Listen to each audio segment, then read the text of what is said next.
Emily Hart stood frozen in a church corridor, her wedding dress dragging behind her like chains.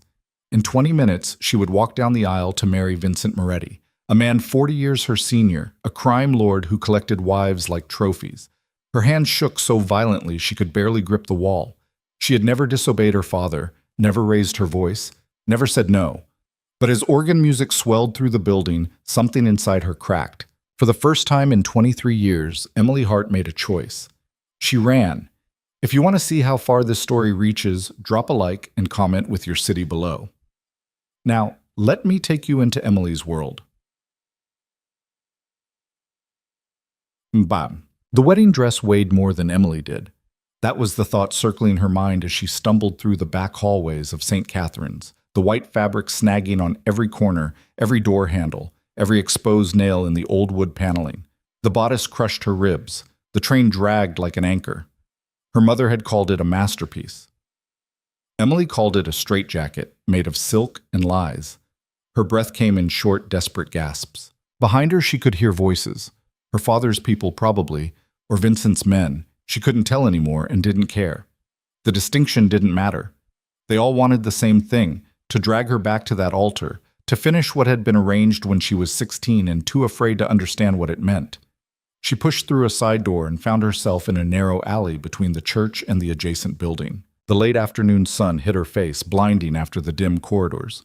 She blinked, disoriented, still clutching handfuls of her dress to keep from tripping. Think, Emily, think. But thinking had never been her strong suit. Not the kind of thinking that involved plans and escape routes and what happens next. She'd spent 23 years being told what to think, what to wear, what to say, who to marry. Independent thought was a luxury she'd never been allowed to develop. A black car sat at the end of the alley, engine running, windows tinted so dark she couldn't see inside. Emily didn't think. She just moved. Her heels clicked against the pavement as she ran, or tried to run anyway. The dress made it more of a frantic waddle.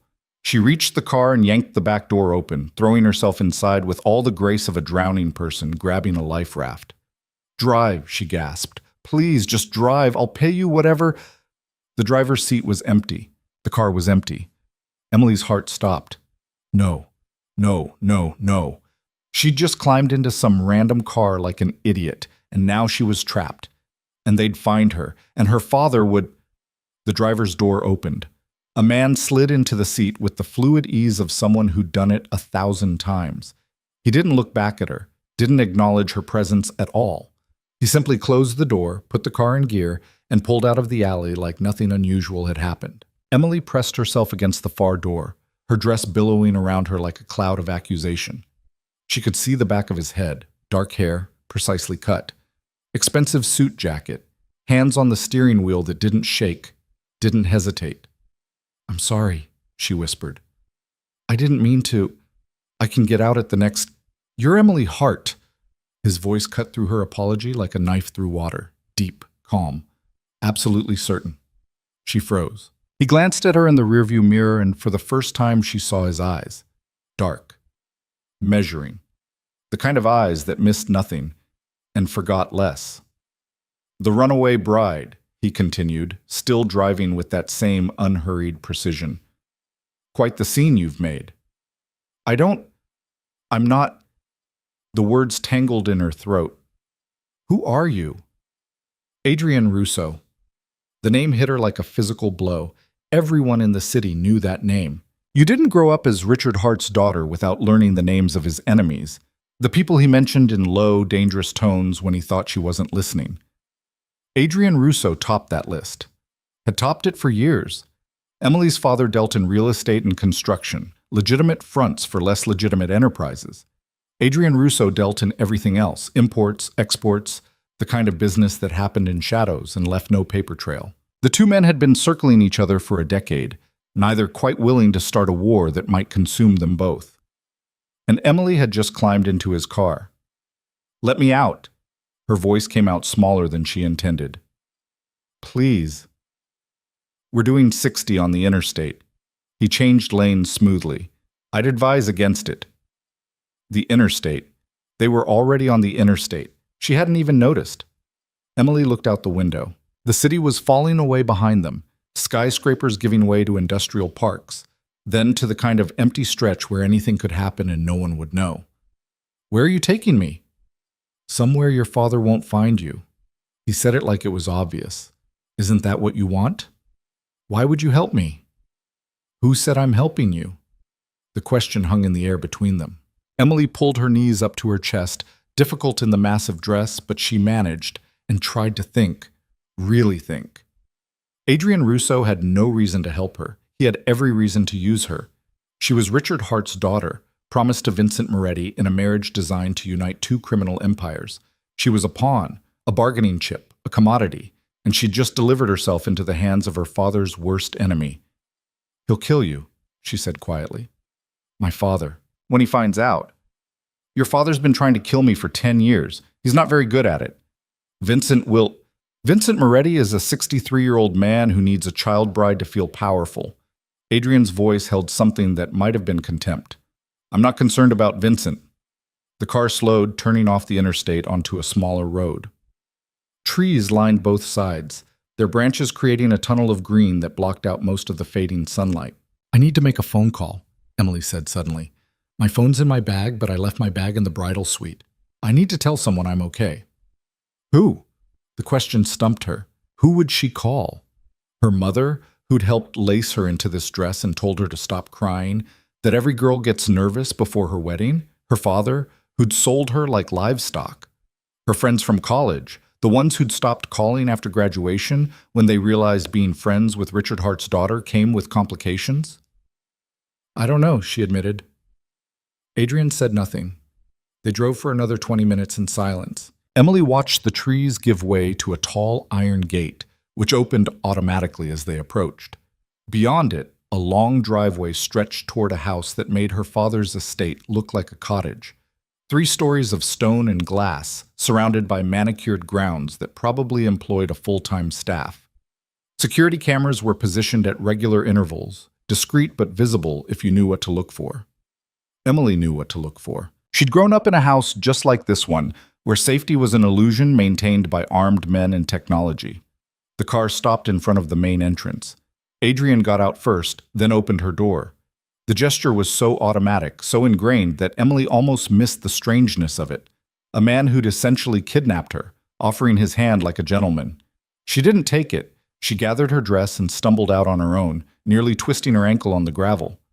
Careful. His hand caught her elbow, steadying her. His grip was firm but not painful. Emily jerked away anyway, putting distance between them. I'm fine. You're wearing heels on gravel in a dress that weighs 40 pounds, he said it matter-of-factly. You're not fine. A woman appeared in the doorway, 50s, severe gray hair, wearing what looked like a housekeeper's uniform but carrying herself like a general. Mr. Russo. She took in the scene without visible surprise. Shall I prepare the East Wing? Yes. And find something for Miss Hart to wear that isn't a wedding dress. The woman's gaze flicked to Emily, one quick assessing look that took in everything. The tear-stained face, the trembling hands, the way Emily was trying very hard not to collapse. Of course. This way, miss. Emily didn't move. What happens now? She asked Adrian. He'd already started toward the house.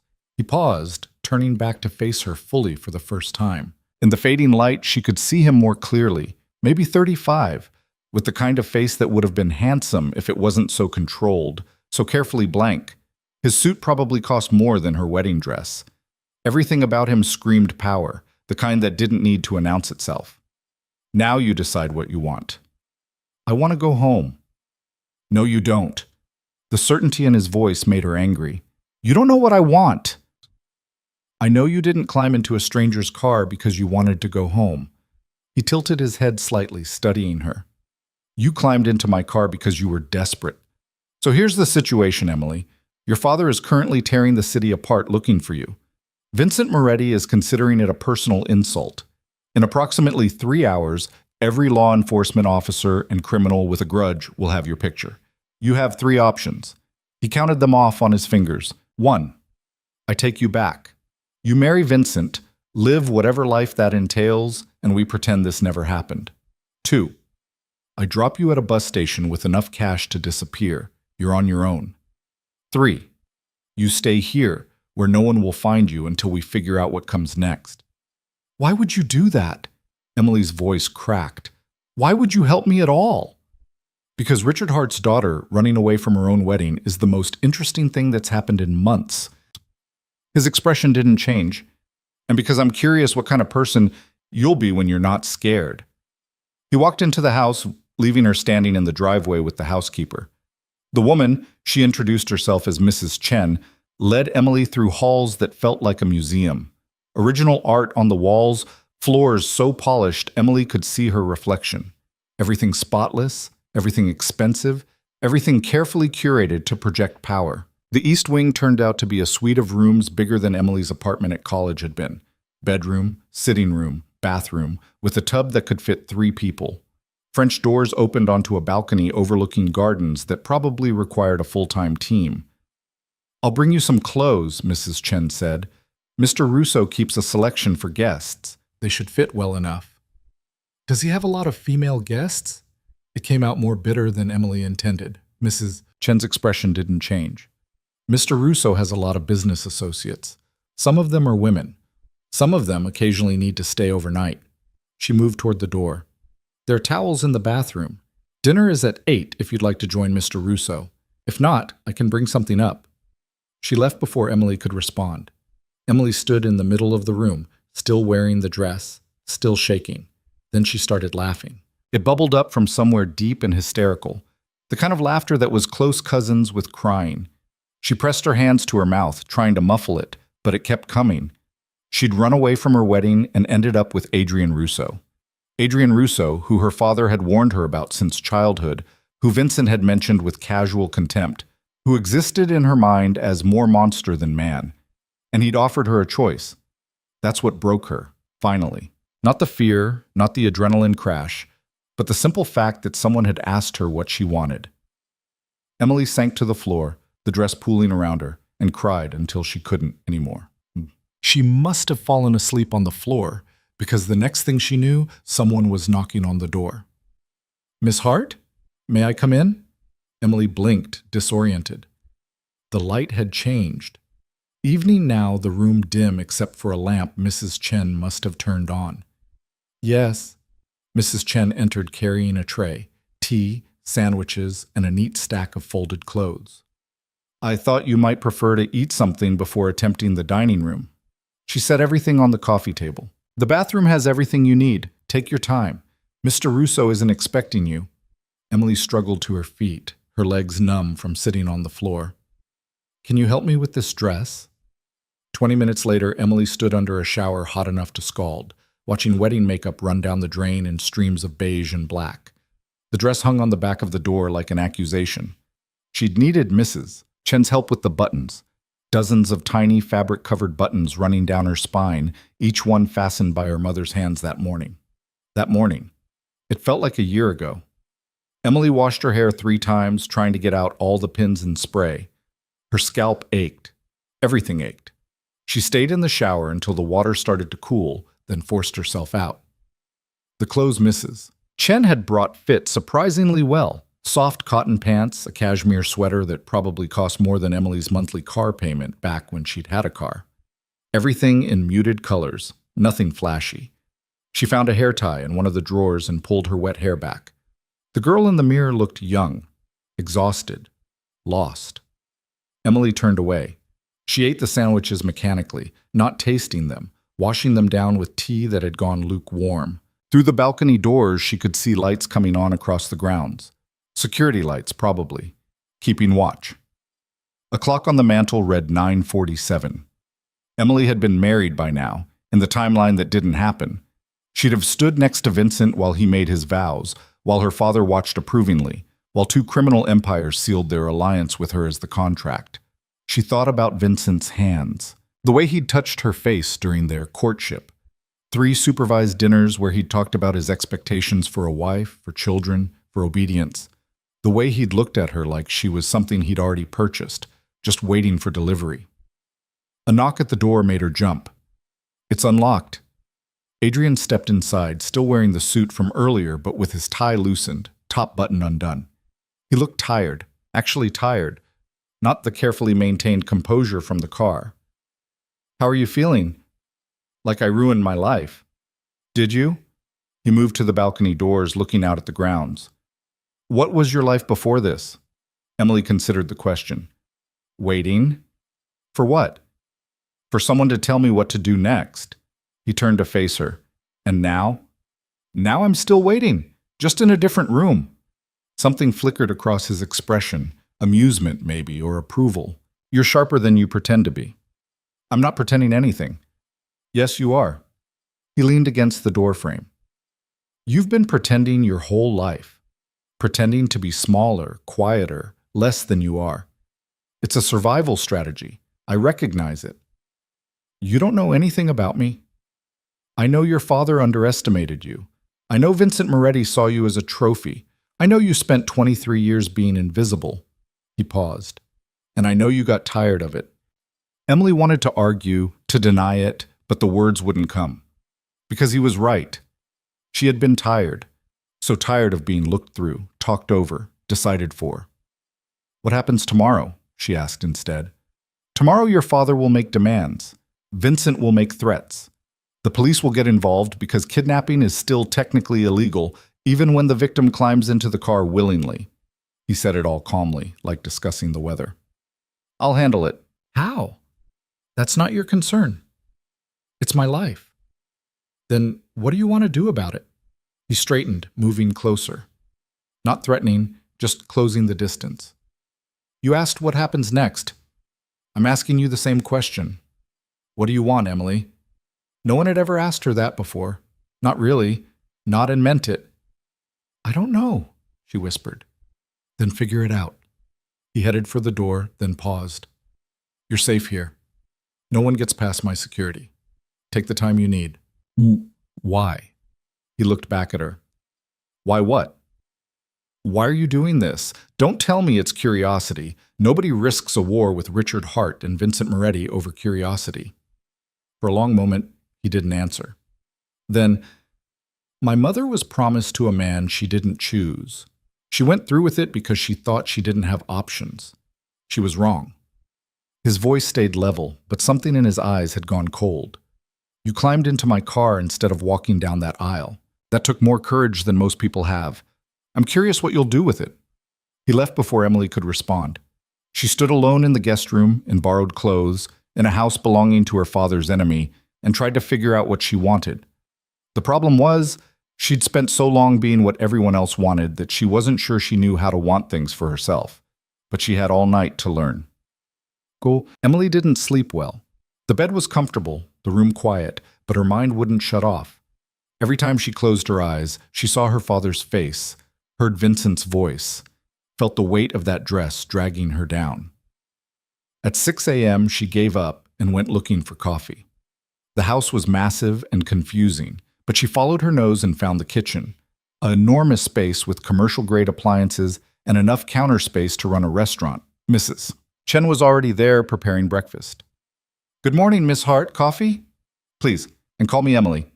Mrs. Chen poured her a cup from a pot that smelled like heaven. Milk? Sugar? Black is fine. They sat in companionable silence for a moment. Through the kitchen windows, Emily could see the sun starting to rise over the gardens. How long have you worked for Mr. Russo? Emily asked. 15 years. That's a long time. Mr. Russo is a good employer, fair, loyal to the people who work for him. Mrs. Chen studied Emily over her coffee cup. He's also very private. The fact that you're here at all is unusual. He told you why I'm here? He told me you needed somewhere safe to stay. That's all I need to know. Emily wrapped her hands around the warm mug. Do you think I'm stupid for running? I think running from something takes courage. Running toward something takes more. Mrs. Chen stood, returning to her breakfast preparations. The question is, which one are you doing? Before Emily could answer, Adrian walked in. He looked like he'd been up for hours, freshly showered, wearing different clothes, the kind of alertness that came from being thoroughly awake. He went straight for the coffee. Morning. Morning, Emily echoed. He glanced at her, then at Mrs. Chen. I need to make some calls. Emily, if you want to join me for breakfast in an hour, we can discuss next steps. Okay. He left with his coffee, already pulling out his phone. Mrs. Chen started cracking eggs into a bowl. He's not usually this polite before 9. What's he usually like? Focused, intense, not great with small talk. She whisked the eggs. But he takes care of the people under his protection. You could do worse. Emily didn't know what to say to that. An hour later, she found herself in a dining room that could seat 20, sitting across from Adrian while Mrs. Chen served what appeared to be a full breakfast spread. You didn't have to, Emily started. Mrs. Chen enjoys cooking for people who appreciate it, Adrian interrupted. Eat. So she ate. Scrambled eggs, bacon, fresh fruit, toast with butter that tasted real instead of like the fake spread her mother bought. She hadn't realized how hungry she was until food appeared in front of her. Adrian ate mechanically, like it was a necessary task to complete. He had a tablet next to his plate, checking it between bites. Your father released a statement, he said without preamble.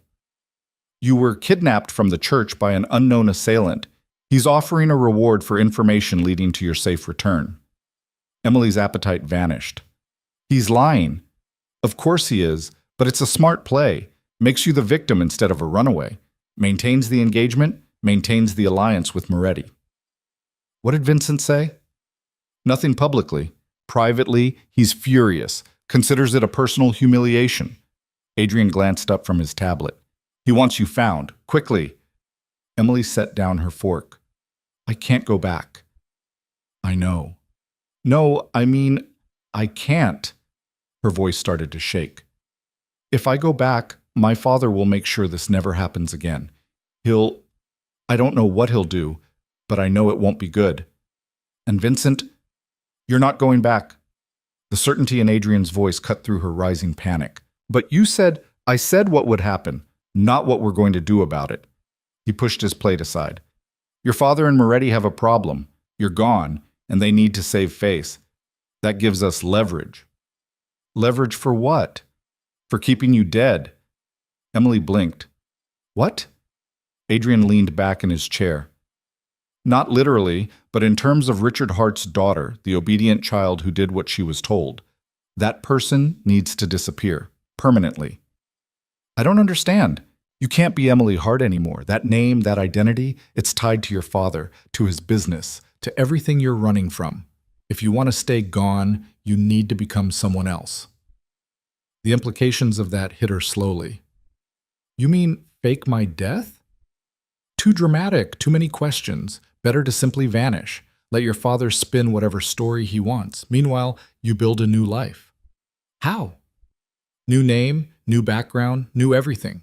It's not as hard as you'd think. He said it like he'd done it before. Maybe he had. The question is whether you're willing to do it. Emily thought about her mother, who she'd never been close to but was still her mother. Her childhood bedroom, her college diploma with her name on it, the few friends she'd managed to keep. Everything that said she'd existed, that she'd mattered, even a little. Would I ever be able to see them again? My family? Eventually, maybe. In a few years, when things have settled, if you want to. Adrian's expression didn't change. But not as Emily Hart. That person has to stay gone. Who would I be? Whoever you want. There it was again, that question, that impossible freedom. Emily stood, needing to move. She went to the window, looking out at grounds that could have been anywhere, that told her nothing about where she really was. I need time to think. You have until tonight. After that, your father's people will widen the search. The longer you stay in one place, the more risk everyone takes. Everyone meaning you. Meaning everyone in this house, yes. I can protect you, Emily, but not if you're indecisive. He stood as well. I have work to do. Mrs. Chen will get you anything you need. We'll talk again at dinner. He left her standing at the window, drowning in choices she'd never learned how to make. Emily spent the day exploring the house. Not snooping exactly, but walking, learning the layout, the rhythm of the place. She saw security personnel, always at a distance, always professional. She saw Mrs. Chen directing a small army of staff who appeared and disappeared like ghosts. She saw a library with floor-to-ceiling books and wondered if Adrian had read any of them or if they were just for show. In the afternoon, she found a gym, treadmills, weights, a full boxing setup. She stood in the doorway, watching dust motes float in the sunlight, and remembered being 14 and asking her father if she could take a self-defense class. He'd laughed and said that's what bodyguards were for.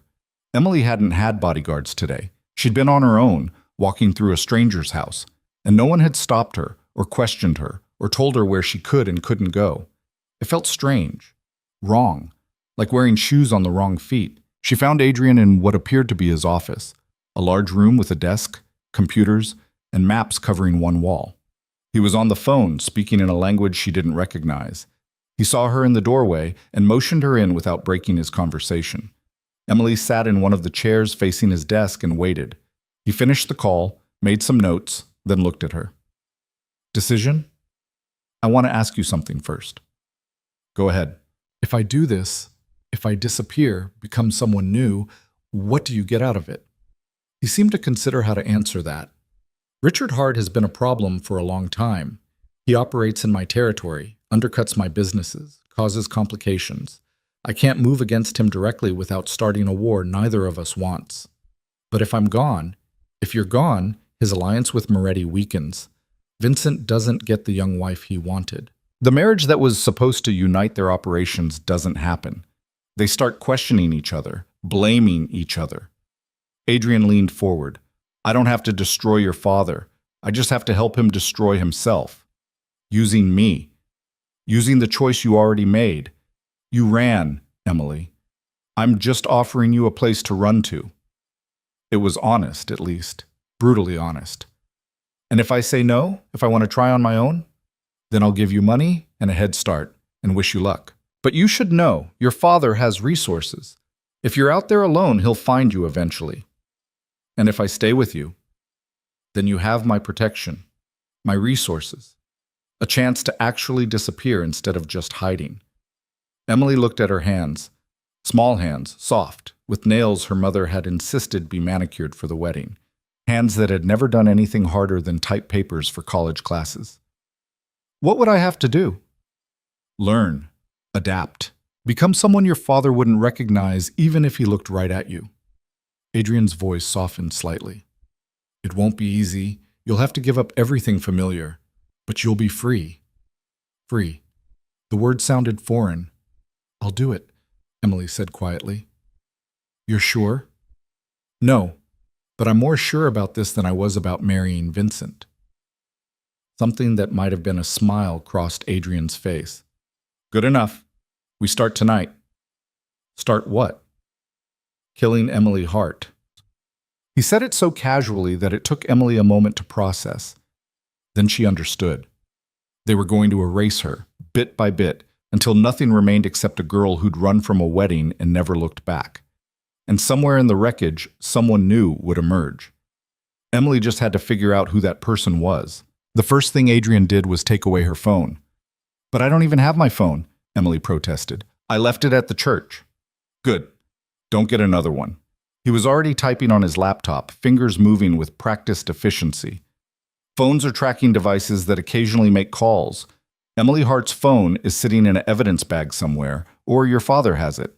Either way, it's a liability. They were in his office, the maps on the wall now covered with what looked like surveillance photos and organizational charts. Emily recognized some of the faces. Her father's associates, Vincent's people, various power players in the city's criminal ecosystem. How am I supposed to communicate with anyone? You're not. Not yet.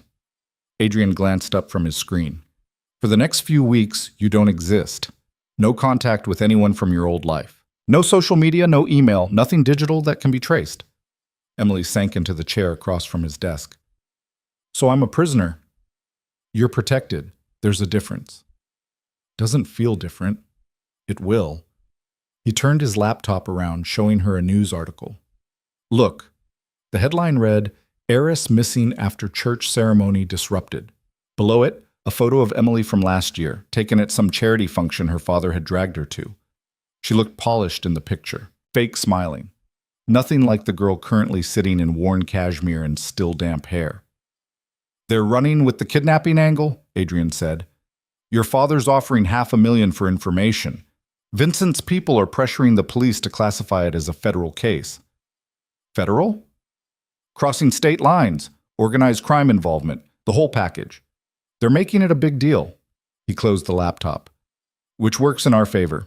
The more resources they waste looking for Emily Hart, the less attention they pay to everything else. Everything else like what? Adrian stood, moving to the maps on the wall.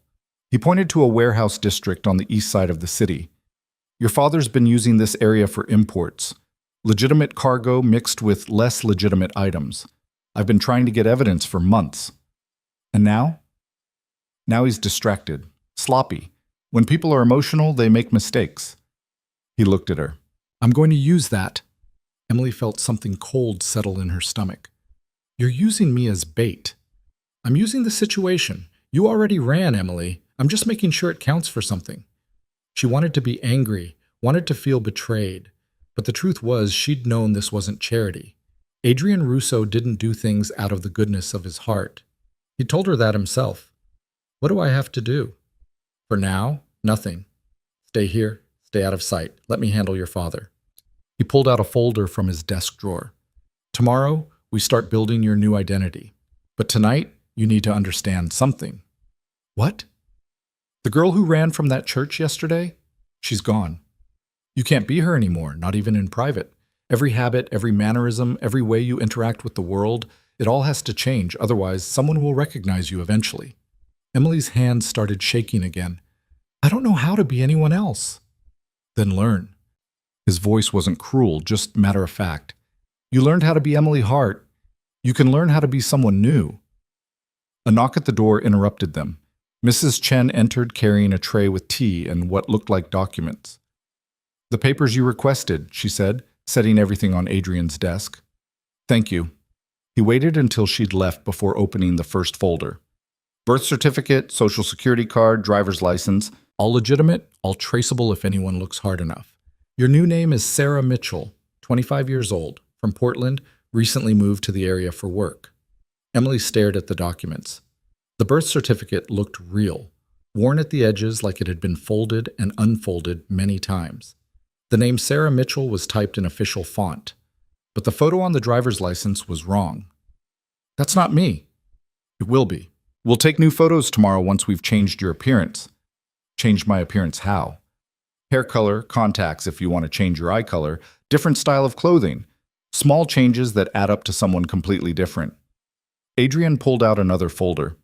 Sarah Mitchell has a job at one of my legitimate businesses, a bookstore in the Arts District.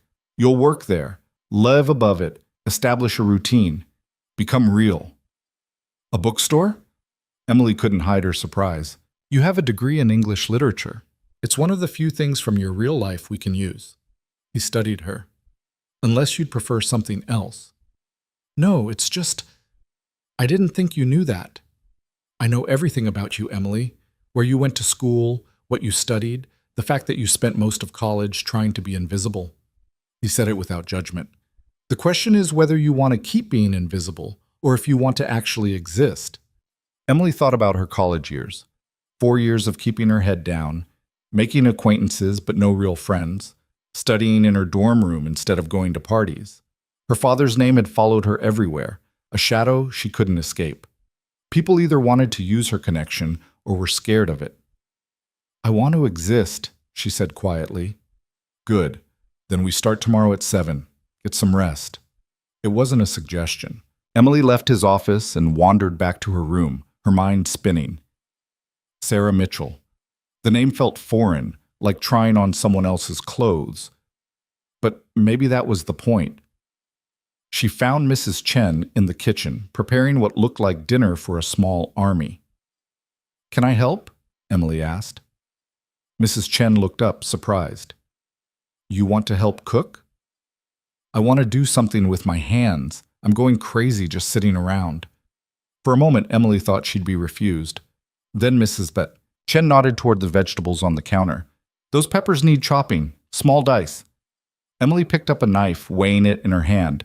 She'd never been allowed in the kitchen growing up. Her mother had a chef, and Emily's job was to appear at dinner looking presentable, not to prepare the food. In college, she'd survived on takeout and whatever she could microwave. I don't really know how, she admitted. Then I'll teach you. Mrs. Chen moved beside her, demonstrating the proper grip. Cooking is about control. You decide what goes in, how it's prepared, what it becomes. Useful skill. They worked in silence for a while, Emily concentrating on cutting the peppers into even pieces. It was harder than it looked. Her cuts were uneven, and she nearly sliced her finger twice.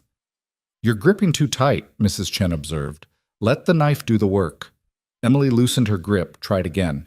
Better, but still clumsy. I'm terrible at this. You've been doing it for 10 minutes. Excellence takes practice. Mrs. Chen started browning meat in a pan. Mr. Russo told me what you're doing, the new identity. Emily's hands stilled. And I think you're braver than you give yourself credit for. She glanced over. Most people would have gone back, faced the consequences. You're choosing uncertainty instead. Or I'm a coward who's running away. Running toward something isn't cowardice, it's hope.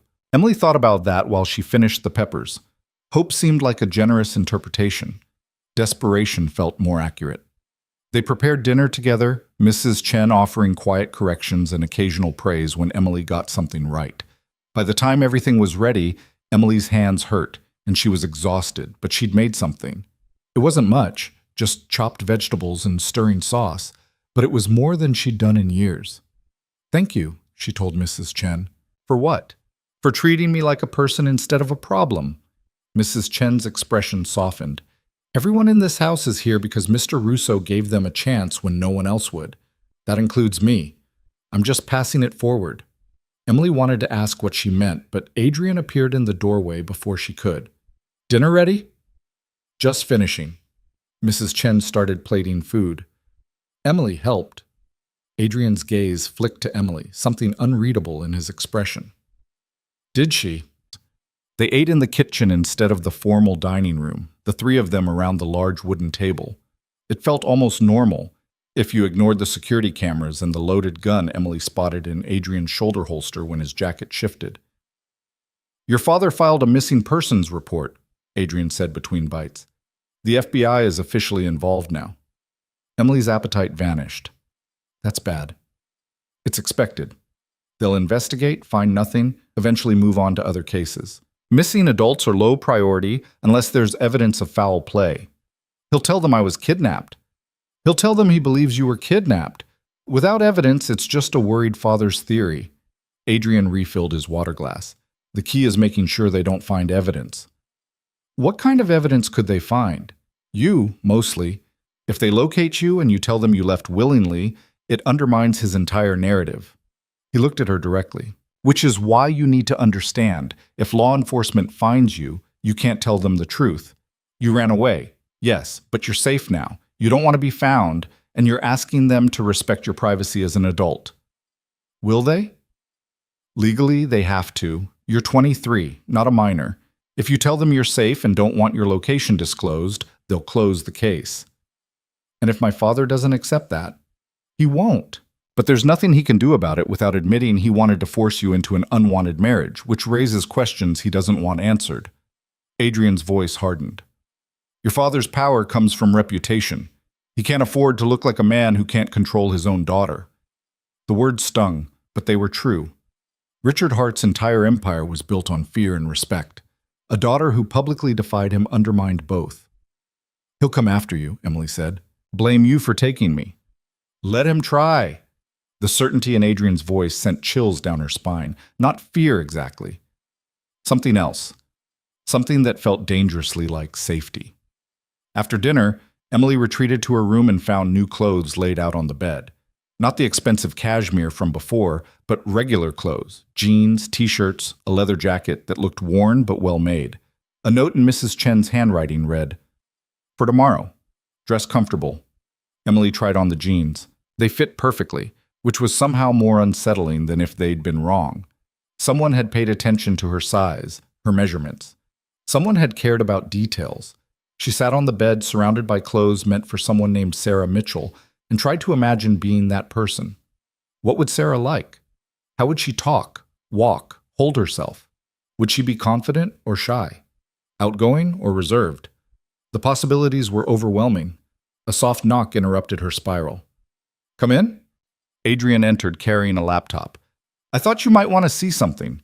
He set the laptop on the bed, angling it so she could see the screen. It showed a news broadcast, the volume muted.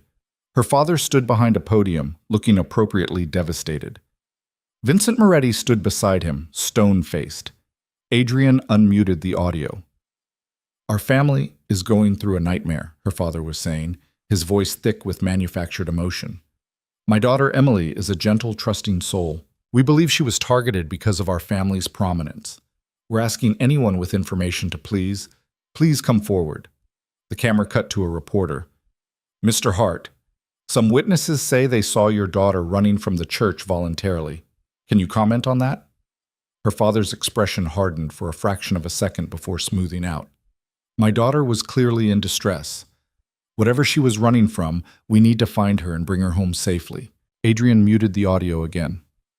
He's good. I'll give him that. He's a liar. Most successful people are. He closed the laptop. But he made a mistake. He put Vincent next to him at that press conference. Makes it look like they're united, but it also ties Vincent to the narrative. If you turn up safe and voluntarily gone, Vincent looks like a fool for the whole grieving almost husband performance. Emily hadn't thought about it that way. You're trying to drive a wedge between them. I'm highlighting cracks that already exist. Vincent's ego is fragile. Your father's control is slipping. Eventually, they'll blame each other. Adrian stood, picking up the laptop. And when they do, I'll be ready. What happens to me when all this is over? You'll be Sarah Mitchell, living a quiet life in a bookstore, if you want to stay that way. What else would I be? He paused at the door. That's up to you. Sleep well, Emily. Sarah, she corrected quietly. If I'm going to be here, I should start using the name. Something shifted in Adrian's expression. Approval, maybe. Good night, Sarah. He left, and Emily was alone with her new name and the growing realization that she'd traded one cage for another. This one was bigger, nicer, but still had walls. The difference was, this time she'd chosen it. That had to count for something. The next morning started at 6, not 7. Adrian knocked once, then entered without waiting for permission. Up. We have work to do. Emily stumbled out of bed, still half asleep. You said 7. I changed my mind. Bathroom's occupied by a hairstylist and a makeup artist.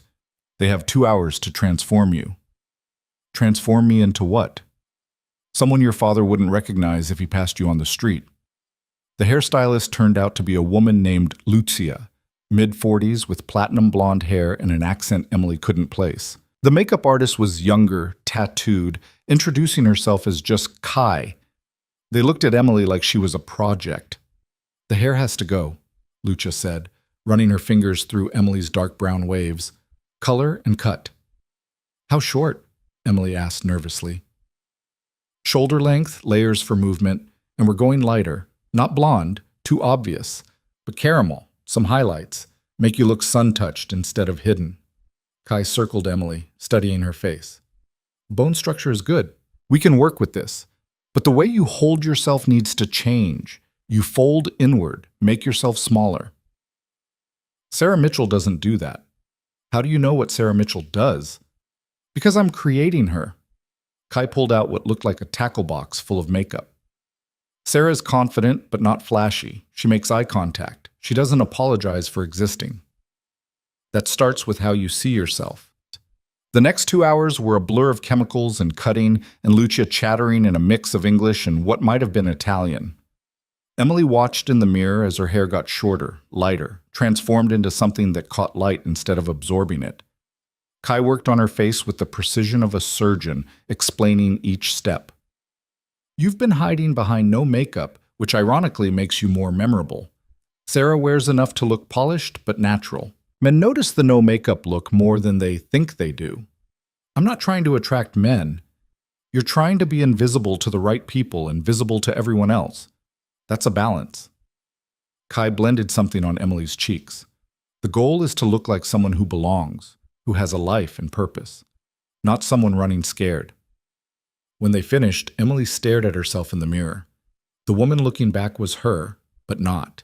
The lighter hair softened her features. The subtle makeup made her eyes look bigger, more direct. Kai had shown her how to straighten her posture, lift her chin. Say your name, Lucia instructed. Emily Hart. No, your name. Emily took a breath in. Sarah Mitchell. Again, like you believe it. Sarah Mitchell. Better. Lucia started packing her supplies. Remember, hair grows, dye fades. You'll need touch-ups every 6 weeks. Kai will show you the makeup routine. Practice until it's automatic. They left, and Emily was alone with the stranger in the mirror. Adrian appeared behind her, his reflection studying hers. What do you think? She asked. I think Emily Hart is dead. He met her eyes in the mirror, and Sarah Mitchell is ready to start living. The next week passed in a blur of transformation. Adrian had Emily practice her new signature until it was automatic. She memorized Sarah Mitchell's backstory. Grew up in Portland, parents died in a car accident when she was 20, worked various retail jobs before moving east for a fresh start. The lies came easier than Emily expected, which bothered her more than she wanted to admit. Mrs. Chen taught her to cook, really cook, not just chop vegetables. Emily learned that she liked the structure of recipes, the way following instructions led to predictable results. So different from her real life, where following instructions had led to a wedding dress and a man she despised. Adrian had her study maps of the city, learning neighborhoods she'd never visited as Emily Hart. Sarah Mitchell would know the arts district, the vintage shops, the coffee places where artists gathered. She wouldn't know the country clubs or charity galas where Emily had spent her youth. You're building a life, not just a lie, Adrian explained one afternoon. Sarah has favorite places, opinions about things, a routine. Make her real. What if I mess up? Say something that gives me away? You will mess up. Everyone does. He didn't look up from the papers he was reviewing. The key is not panicking when it happens. People forget details about themselves all the time. It's normal. On the 8th day, Adrian drove her to the bookstore. It was tucked between a vintage clothing shop and a cafe in a neighborhood Emily had never visited. The sign read chapter and verse in faded gold letters. Through the window, she could see shelves packed with books, a worn armchair in the corner, plants that looked like they might be dying. It's perfect, Emily breathed. Adrian unlocked the door. It's been closed for 6 months. The previous owner retired, and I bought the property. You'll run it, live upstairs, establish yourself in the community. The interior smelled like old paper and dust. Emily walked between the shelves, trailing her fingers over spines. Fiction, poetry, history, everything jumbled together without clear organization. It needs work, Adrian said. It needs love. Emily pulled out a book, blowing dust off the cover. When do I start? Tomorrow. I've scheduled some contractors to fix the apartment upstairs, update the electrical. But the store itself, that's yours to figure out. Emily turned to face him. Why a bookstore? Why not something easier? Because Sarah Mitchell loves books. Because it's believable. And because you need something that's yours, not just a cover story. He moved toward the door. Make it real, Sarah. Make it matter. He left her there, alone in the dusty bookstore, and for the first time since climbing into his car, Emily felt something other than fear. She felt possibility. The apartment above the store was small but functional. 1 bedroom, a bathroom that had seen better decades, a kitchen with appliances that probably predated Emily's birth. But it had windows that let in real light, and it was hers. Mrs. Chen arrived the next day with cleaning supplies and opinions. This place is a disaster. It has character, Emily defended. Character is what people say when they mean old and falling apart. Mrs. Chen started opening windows. But we can work with it.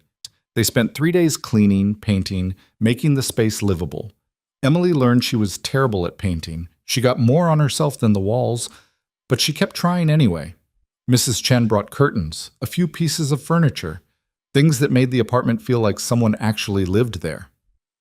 Where did all this come from? Emily asked, looking at the bookshelf that had appeared while she was grocery shopping. Mr. Russo has storage units full of furniture from various properties. I picked things that suited Sarah Mitchell. How do you know what suits Sarah Mitchell? Mrs. Chen gave her a long look. Because I know you. And Sarah is just you without the fear. Emily wanted to argue, to say that wasn't true, but the words wouldn't come. Downstairs, the bookstore slowly came back to life. Emily organized the shelves properly, created sections that made sense. She discovered the previous owner had excellent taste but terrible organization. First editions mixed with paperbacks, valuable books shoved next to book club novels. She made lists, inventory that could be sold, damaged books that needed disposal, gaps in the collection that should be filled. It was methodical work, satisfying in a way she hadn't expected. 2 weeks after moving in, Emily opened the store. She'd put a small ad in the local paper, updated the ancient website, posted on social media accounts Adrian's people had created for Sarah Mitchell. Nothing fancy, just announcing the reopening under new ownership. The first customer was a woman in her 60s, wearing a cardigan covered in cat hair. "I used to come here all the time," she said, looking around with watery eyes. "I was so sad when Martin closed up." "Martin was the previous owner?" Emily asked. "For 30 years. Best bookseller in the city. He knew every customer, what they liked, would set books aside when he thought they'd enjoy something." The woman smiled. "I'm Dorothy." "Sarah." The name came out smooth now, natural. "Sarah Mitchell. You look too young to run a bookstore." "I'm 25, and I love books." Emily gestured to the shelves. "Martin left an incredible collection. I'm still discovering everything." Dorothy browsed for an hour, eventually buying 3 mysteries and a cookbook. She promised to come back next week. More customers trickled in throughout the day. Some were curious about the new owner. Others had been regulars and wanted to see if the store was the same. Emily talked to each one, learning what they liked, making recommendations when she could. By closing time, she'd sold 14 books and felt more accomplished than she'd felt in years. Adrian showed up as she was locking the door. "How was the first day?" "Good. Really good, actually." Emily pocketed the key. "People were nice." "Did anyone ask questions?" "About me? A few. Where I'm from, how I ended up here. I stuck to the story." "And?" "And they believed me." Emily looked at him. "Is it always going to feel this strange? Lying to everyone?" "Eventually it won't feel like lying, it'll just be your life." Adrian started walking and Emily fell into step beside him. "The bookstore suits you." "How would you know? You barely know me." "I know you well enough." He glanced at her. "You're careful with people, good at reading them. Those are useful skills for a bookseller." They walked in silence for a block. The neighborhood was quieter at night, restaurants closing, streetlights creating pools of yellow on the sidewalk. "Can I ask you something?" Emily said. "You can ask. I might not answer." "Why do you live the way you do? All the security, the guards, the—" She gestured vaguely. "Everything. Because people want me dead." He said it simply, like commenting on the weather. "I've made enemies. Lots of them. Security isn't paranoia when the threats are real." "Doesn't it get exhausting, always being on guard?" "It's the only life I know." He stopped at the corner. "My car's this way. Do you need a ride?" "I'm 3 blocks from the store. I can walk." Sarah Mitchell walks home alone at night. Emily Hart wouldn't have. He studied her. "You're doing well. Keep it up." He left, and Emily walked back to the bookstore, to the apartment above it, to the life she was building one careful lie at a time. She didn't feel like Emily Hart anymore, but she wasn't quite Sarah Mitchell yet either. She was somewhere in between, and that liminal space felt more honest than anything she'd been before. 3 months into being Sarah Mitchell, Emily forgot to answer to her real name. It happened at the bookstore on a Tuesday afternoon. A woman came in asking for recommendations, and halfway through their conversation, she said something about Emily Dickinson. Emily didn't even register the name. She kept talking about poetry collections, completely missing the moment until later that night when she replayed the conversation and realized what had happened. She'd stopped being Emily, even in her own head. The thought should have scared her. Instead, it felt like relief. The bookstore had become something real. Dorothy came every Thursday like clockwork, buying mysteries and talking about her cats. A college student named Marcus worked part-time, shelving books and managing the register when Sarah needed to step away. The regulars knew her coffee order at the cafe next door. Black, no sugar, because Sarah Mitchell didn't waste time with cream and sweeteners. Emily had never even liked coffee, but Sarah did, so she learned. Adrian came by once a week, usually on Wednesdays after the evening rush. He'd browse the shelves, buy something he probably wouldn't read, and ask careful questions about whether anyone had been asking too many questions about her past. "You're being paranoid," Emily told him one evening as she locked the register. "I'm being careful. There's a difference. He held up a book about World War II naval battles. You think I'll enjoy this? I think you'll buy it and put it on a shelf with 50 other books you bought here and never opened. She grabbed her jacket from the back room. Why do you keep buying books if you don't read them? I read. When? When I have time. Which is never. Emily smiled despite herself. You could just admit you're checking up on me. I'm making sure my investment is secure. Your investment. She locked the front door, testing it twice out of habit. Is that what I am? Adrian didn't answer right away. They walked in silence for half a block before he spoke. Your father's been quiet lately. No new press conferences, no public appeals. That bothers me. Maybe he gave up. Richard Hart doesn't give up. He adapts. Adrian's jaw tightened. He's planning something. I just don't know what yet.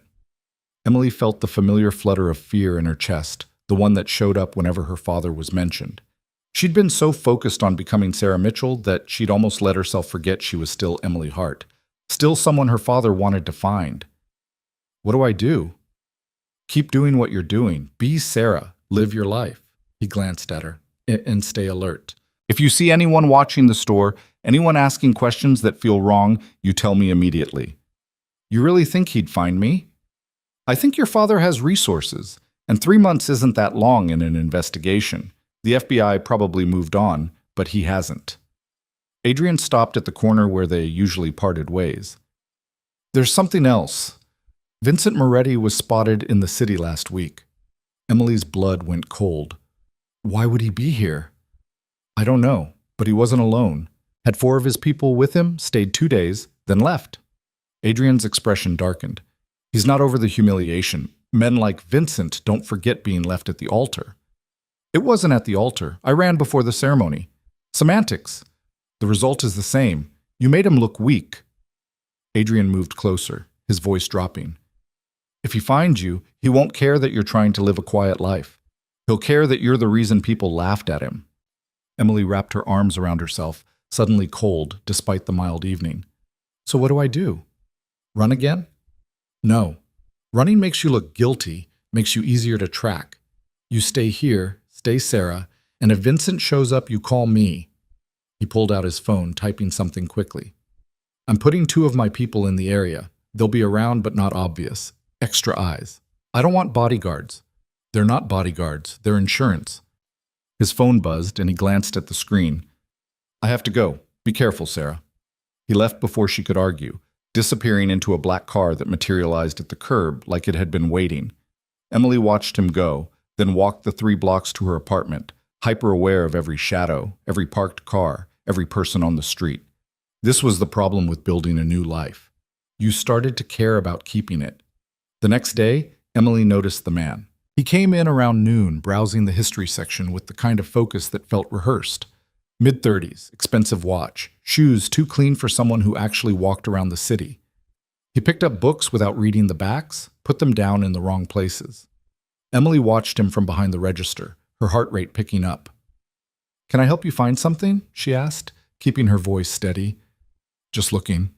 He didn't make eye contact. Nice place. You the owner? I am. Took over a few months ago. From Martin, right? Used to come here when I was a kid. He finally looked at her, and Emily saw calculation in his eyes. You're new to the neighborhood? Relatively. Moved here from Portland. Portland's nice. What brought you east? Too many questions, too specific. Wanted a change, Emily said lightly. You looking for anything in particular? We have a great selection of local history if you're nostalgic for the area.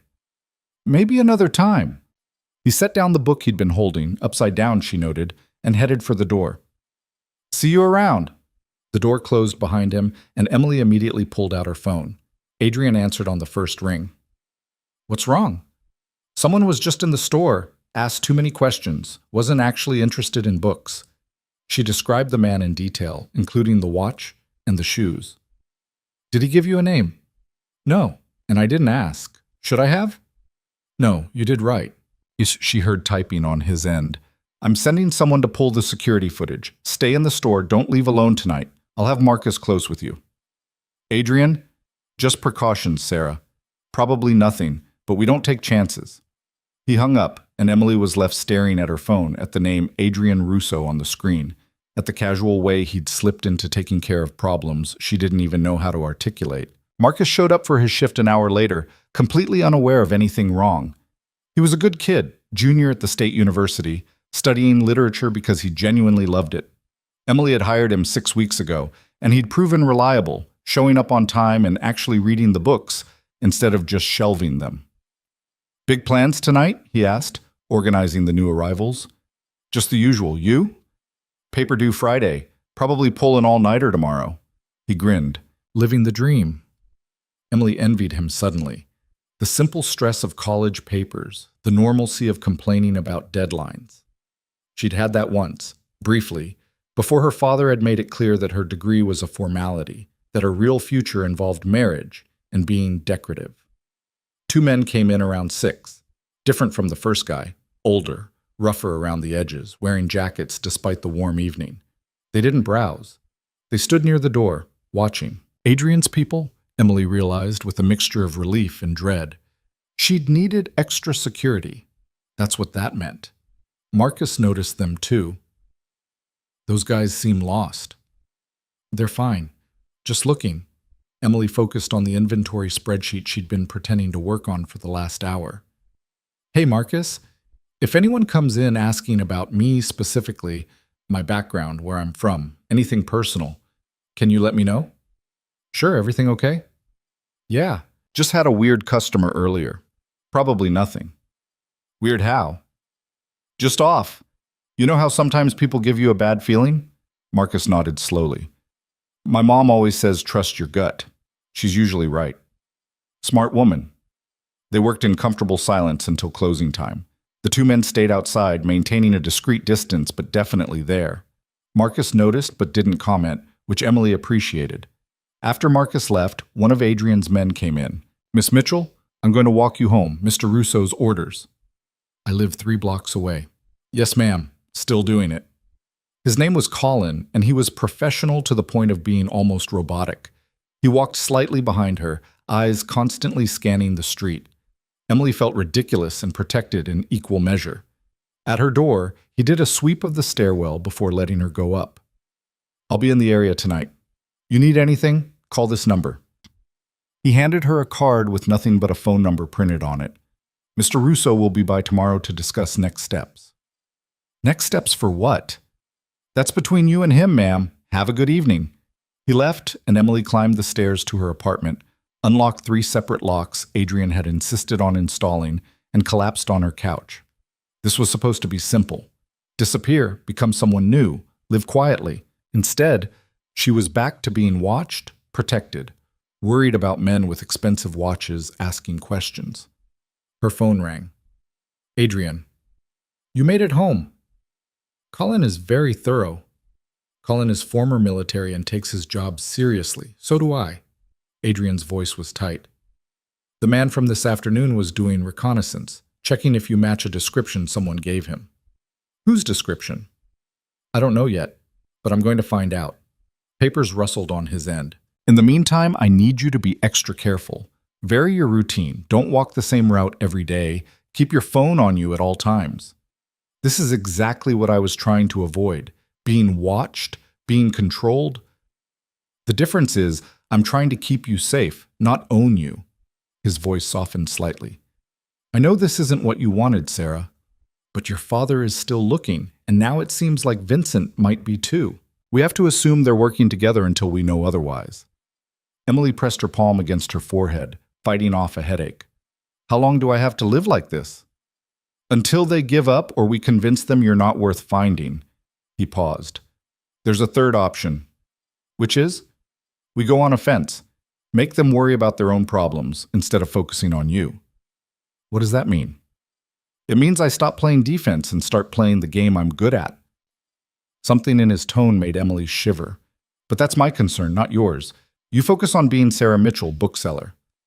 Let me handle your father." "Adrian, get some sleep. I'll see you tomorrow." He hung up before she could argue. Emily sat in her quiet apartment, listening to the sounds of the city outside her window, and tried to remember what peace felt like. Adrian showed up at the bookstore the next morning before she'd even opened. He looked like he hadn't slept. His tie was loose, his expression harder than usual. "We need to talk." Emily unlocked the door, let him in, relocked it behind them. "What happened?" "Vincent met with your father yesterday.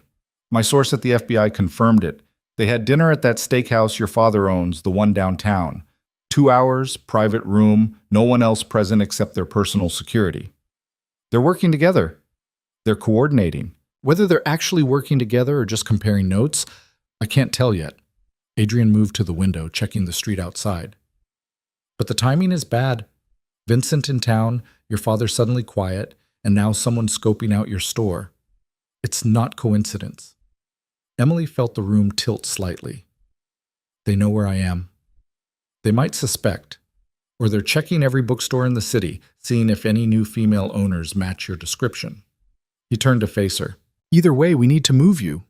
"No." "Sarah, no." Emily stood straighter, fighting the urge to fold into herself. "I built this. The store, the life, all of it. I'm not running again just because my father can't accept that I left. This isn't about pride, isn't it?" She gestured around the store. "You told me to make Sarah Mitchell real. I did. She has customers who depend on this place, an employee who needs the job, a routine and a life. If I run now, what was the point of any of this?" Adrian studied her, his expression unreadable. "The point was keeping you safe." "Safe and alive aren't the same as living." Emily moved closer, needing him to understand. "For the first time in my life, I matter. Not because of who my father is or who I was supposed to marry, but because I built something. People come into this store and talk to me, to Sarah, like I'm a real person with opinions and value. I won't give that up, even if it gets you killed. Even if it's hard." She softened her voice. "I'm not Emily Hart anymore. She would have run. But Sarah Mitchell doesn't run from her own life." Something shifted in Adrian's expression. Not quite approval, but close. "Then we do this differently." He pulled out his phone, typing rapidly. "You stay, but we increase security. Colin and another man will rotate shifts outside. You vary your routine, like I said, and you wear this." "But..." He handed her a small device, no bigger than a button. "What is it?" "GPS tracker, panic button combination. You press it for 3 seconds, and every person I have in the city gets your location and knows you're in trouble." He showed her how it worked, attaching it to the inside of her jacket collar. "Non-negotiable, Sarah. You want to stay, this is part of the deal." Emily nodded. "Okay. And there's something else. I need you to do something that might be uncomfortable." "What?" "I need you to let Vincent find you." The words hit her like cold water. "What? No, absolutely not." "Listen to me." Adrian's voice took on the tone he used when he was planning something, that calculating edge. "If Vincent finds you and you're just Sarah Mitchell, living a normal life, completely different from the girl he almost married, it might convince him you're not worth the trouble. Or it might make him angry enough to hurt me.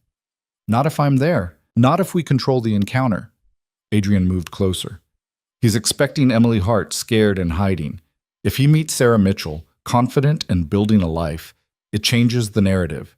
You're not his runaway bride. You're just someone who happened to be in the wrong place at the wrong time 3 months ago. He'll recognize me. Will he? Look at yourself. Adrian gestured to the mirror near the door. Different hair, different style, different everything. You've changed, Sarah. And more importantly, you've changed how you carry yourself. The girl who ran from that church hunched her shoulders and whispered, "You don't do that anymore." Emily looked at her reflection. He was right. She stood differently now, spoke without apologizing first, made eye contact instead of studying the floor. What if it doesn't work? What if he sees through it? Then I have 12 different contingencies, and Vincent Moretti leaves this city with a very clear understanding of what happens to people who threaten what's mine. The possessiveness in his voice should have bothered her. Instead, it felt like safety. When? She asked quietly. Soon.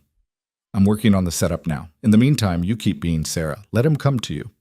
And if my father comes instead? Adrian's expression went cold. Your father won't get within a mile of you. I promise you that.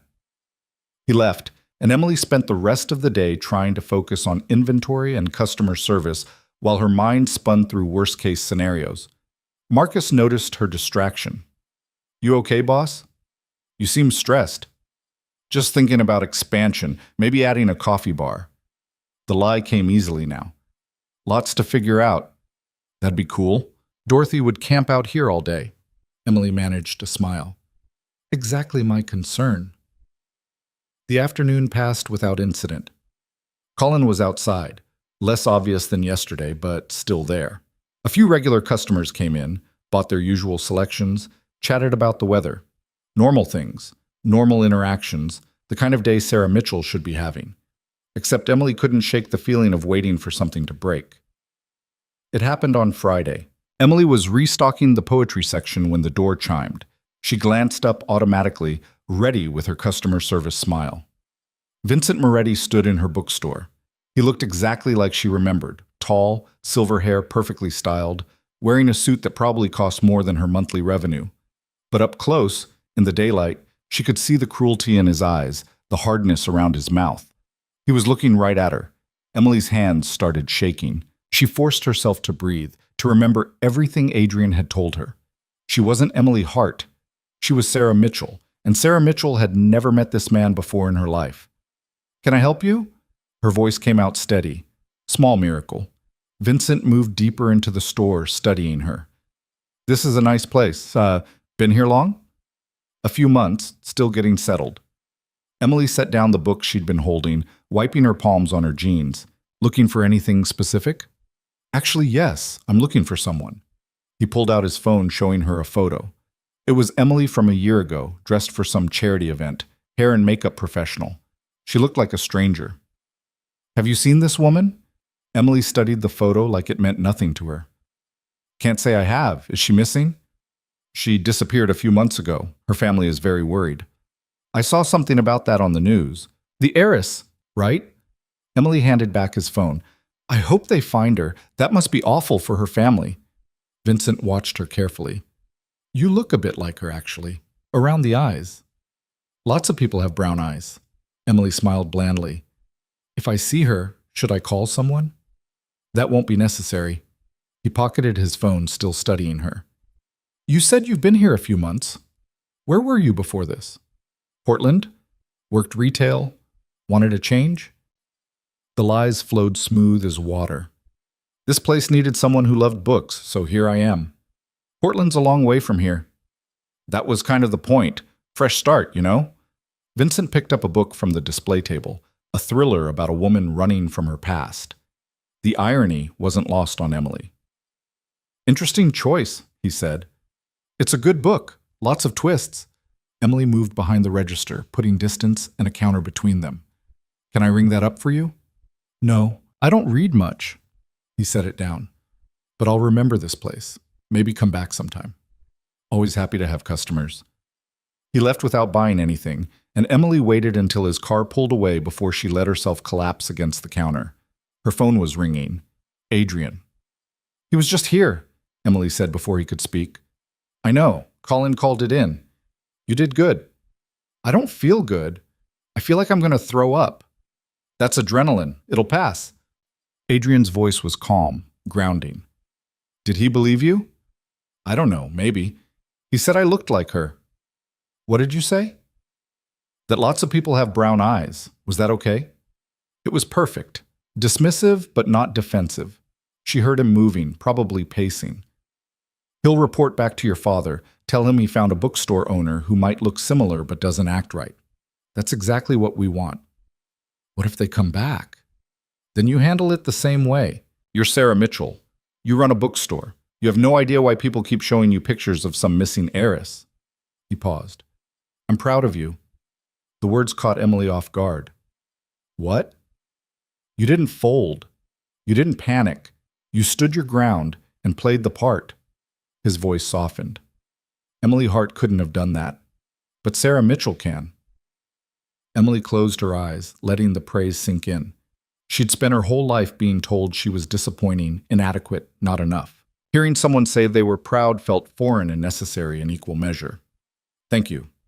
Go home, lock your doors. Colin will be outside tonight. I'll come by tomorrow and we'll figure out next steps. Adrian? Yeah? When does this get easier? He was quiet for a long moment. I don't know if it does, but you get stronger. That's something. After he hung up, Emily locked the store early and went upstairs. She made tea she didn't drink, sat on her couch, and stared at the wall while her hands finally stopped shaking.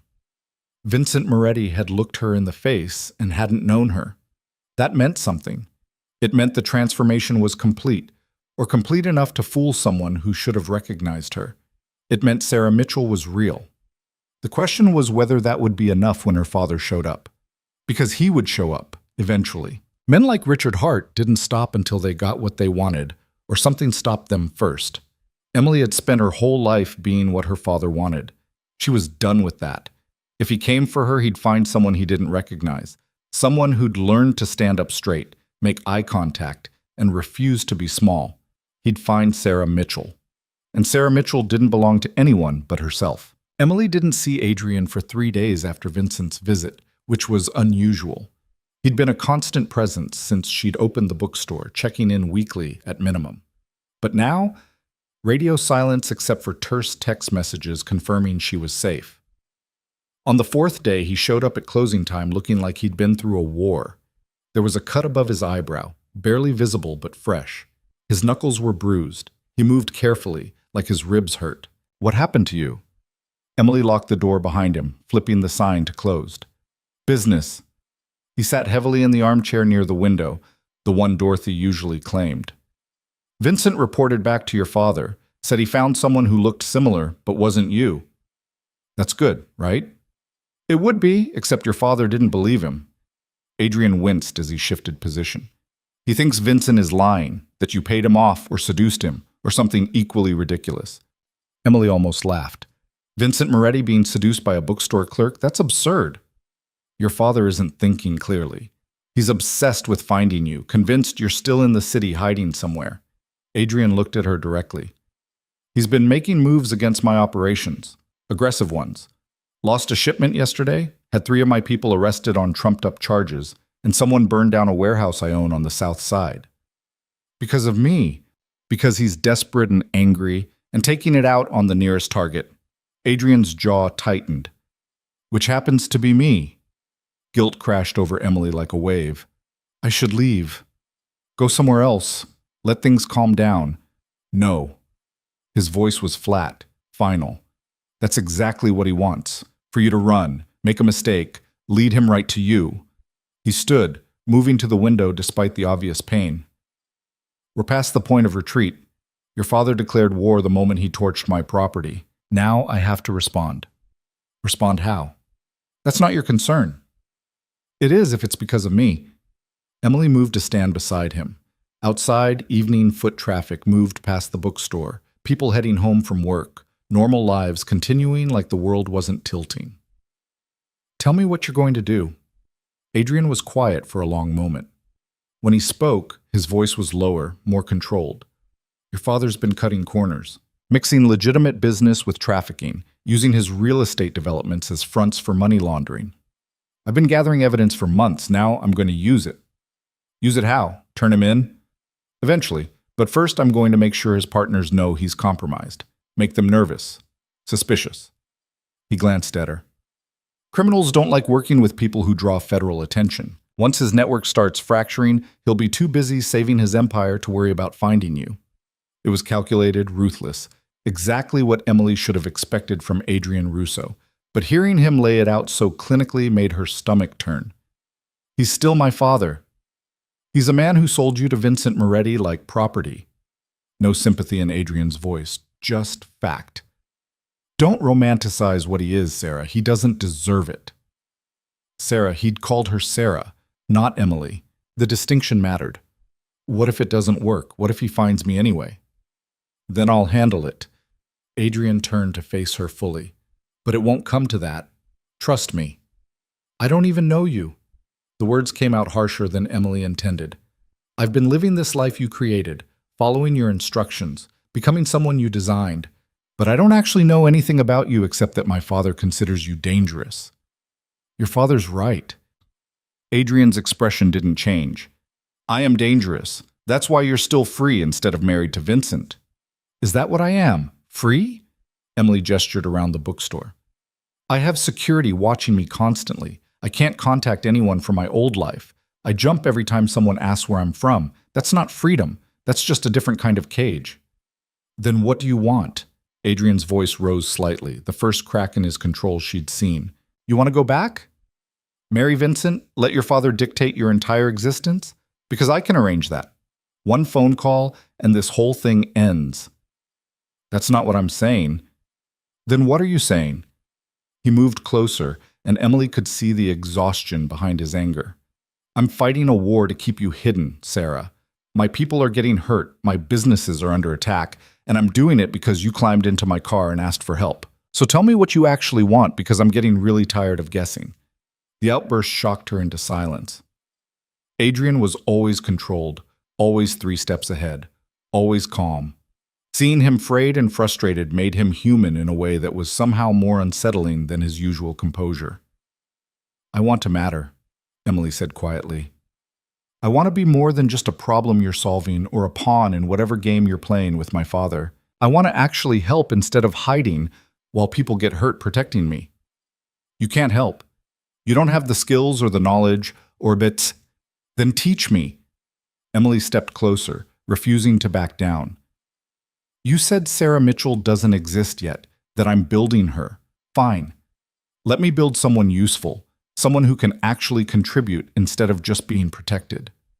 Adrian stared at her like she'd suggested something insane. You want to get involved in this? In what I do? I want to stop being useless. Emily held his gaze. You've been gathering evidence on my father. I know things about his business, about his operations. I grew up in that house, listening to conversations he thought I was too stupid to understand. I know people, places, details that might help. That information is months old, useless now. Maybe. Or maybe there's something you missed, some connection you didn't see because you don't know how my father thinks. Emily crossed her arms. At least let me try. What's the worst that happens? I tell you things you already know? Adrian studied her, and Emily could practically see him running calculations, weighing risks and benefits. Finally, he pulled out his phone. Tomorrow, my office. We'll go through what you know, see if any of it's useful. He headed for the door, then paused. And Sarah, this isn't a game. If I bring you in on this, you follow my instructions exactly. No improvising, no taking risks. Understood? Understood. He left, and Emily stood alone in her bookstore, wondering if she'd just made a terrible mistake or the first real choice of her new life. The next morning, Adrian sent a car. Not the same one from the day she'd run, but similar. Black, tinted windows. A driver who didn't make conversation. They drove for 40 minutes, leaving the city proper and heading into an area Emily vaguely recognized as industrial. Warehouses and distribution centers, the kind of anonymous buildings that could house anything. The car pulled up to a 3-story structure that looked abandoned from the outside. Broken windows, graffiti on the walls, weeds growing through cracks in the pavement. But when the driver used a keycard to open a side door, Emily saw the deception. Inside was clean, modern, high-tech. Security cameras everywhere, reinforced doors, the kind of setup that costs serious money. This way, Miss Mitchell. The driver led her through corridors that felt more like a bunker than an office building, eventually stopping at a door marked simply with the number 7. Inside, Adrian sat at a table covered in papers, maps, and multiple laptops. He looked better than yesterday.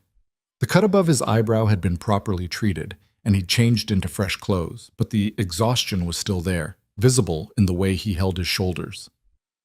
Sarah, sit. He gestured to a chair across from him. Before we start, I need you to understand something. What I'm about to show you is enough to get both of us killed if it ends up in the wrong hands. You sure you want to do this? Emily sat. I'm sure. Then let's begin. Adrian pulled out a file folder, spreading photos across the table. Emily recognized most of the faces, her father's inner circle, men who'd been at the house for dinners and meetings her whole life. These are your father's primary associates. Tell me everything you know about each one. For the next 3 hours, Emily talked.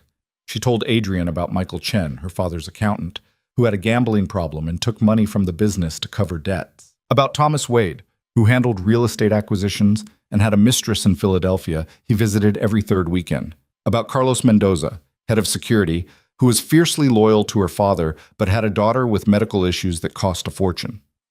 Adrian took notes, asking sharp questions, pushing for details Emily didn't think she remembered until she started talking.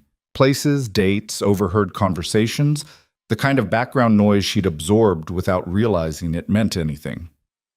Your father met with someone from Philadelphia regularly, Adrian said, studying one of his maps. Always the third weekend of the month. Did you ever hear a name? Emily thought back, trying to remember. Wade went to Philadelphia, not my father. But there was someone who came to the house sometimes. Older guy, spoke with an accent. Russian, maybe? My father called him Sergei. Adrian's head snapped up. Sergei Volkov? I don't know his last name, but he always arrived late at night, never stayed more than an hour. What did they talk about? I don't know. My father sent me away whenever Sergei showed up. Emily tried to remember more details. But once I heard them arguing, Sergei wanted something, and my father said it was too risky, that the FBI was already watching too closely. When was this? Maybe 8 months ago? Right before my father announced my engagement to Vincent. Adrian started typing rapidly on one of the laptops. Sergei Volkov runs arms through Philadelphia and New York. If your father was meeting with him, it means he was expanding beyond money laundering and trafficking. Into weapons? Exactly. Adrian pulled up files, cross-referencing dates. I knew your father was diversifying, but I didn't know how deep it went. This changes things.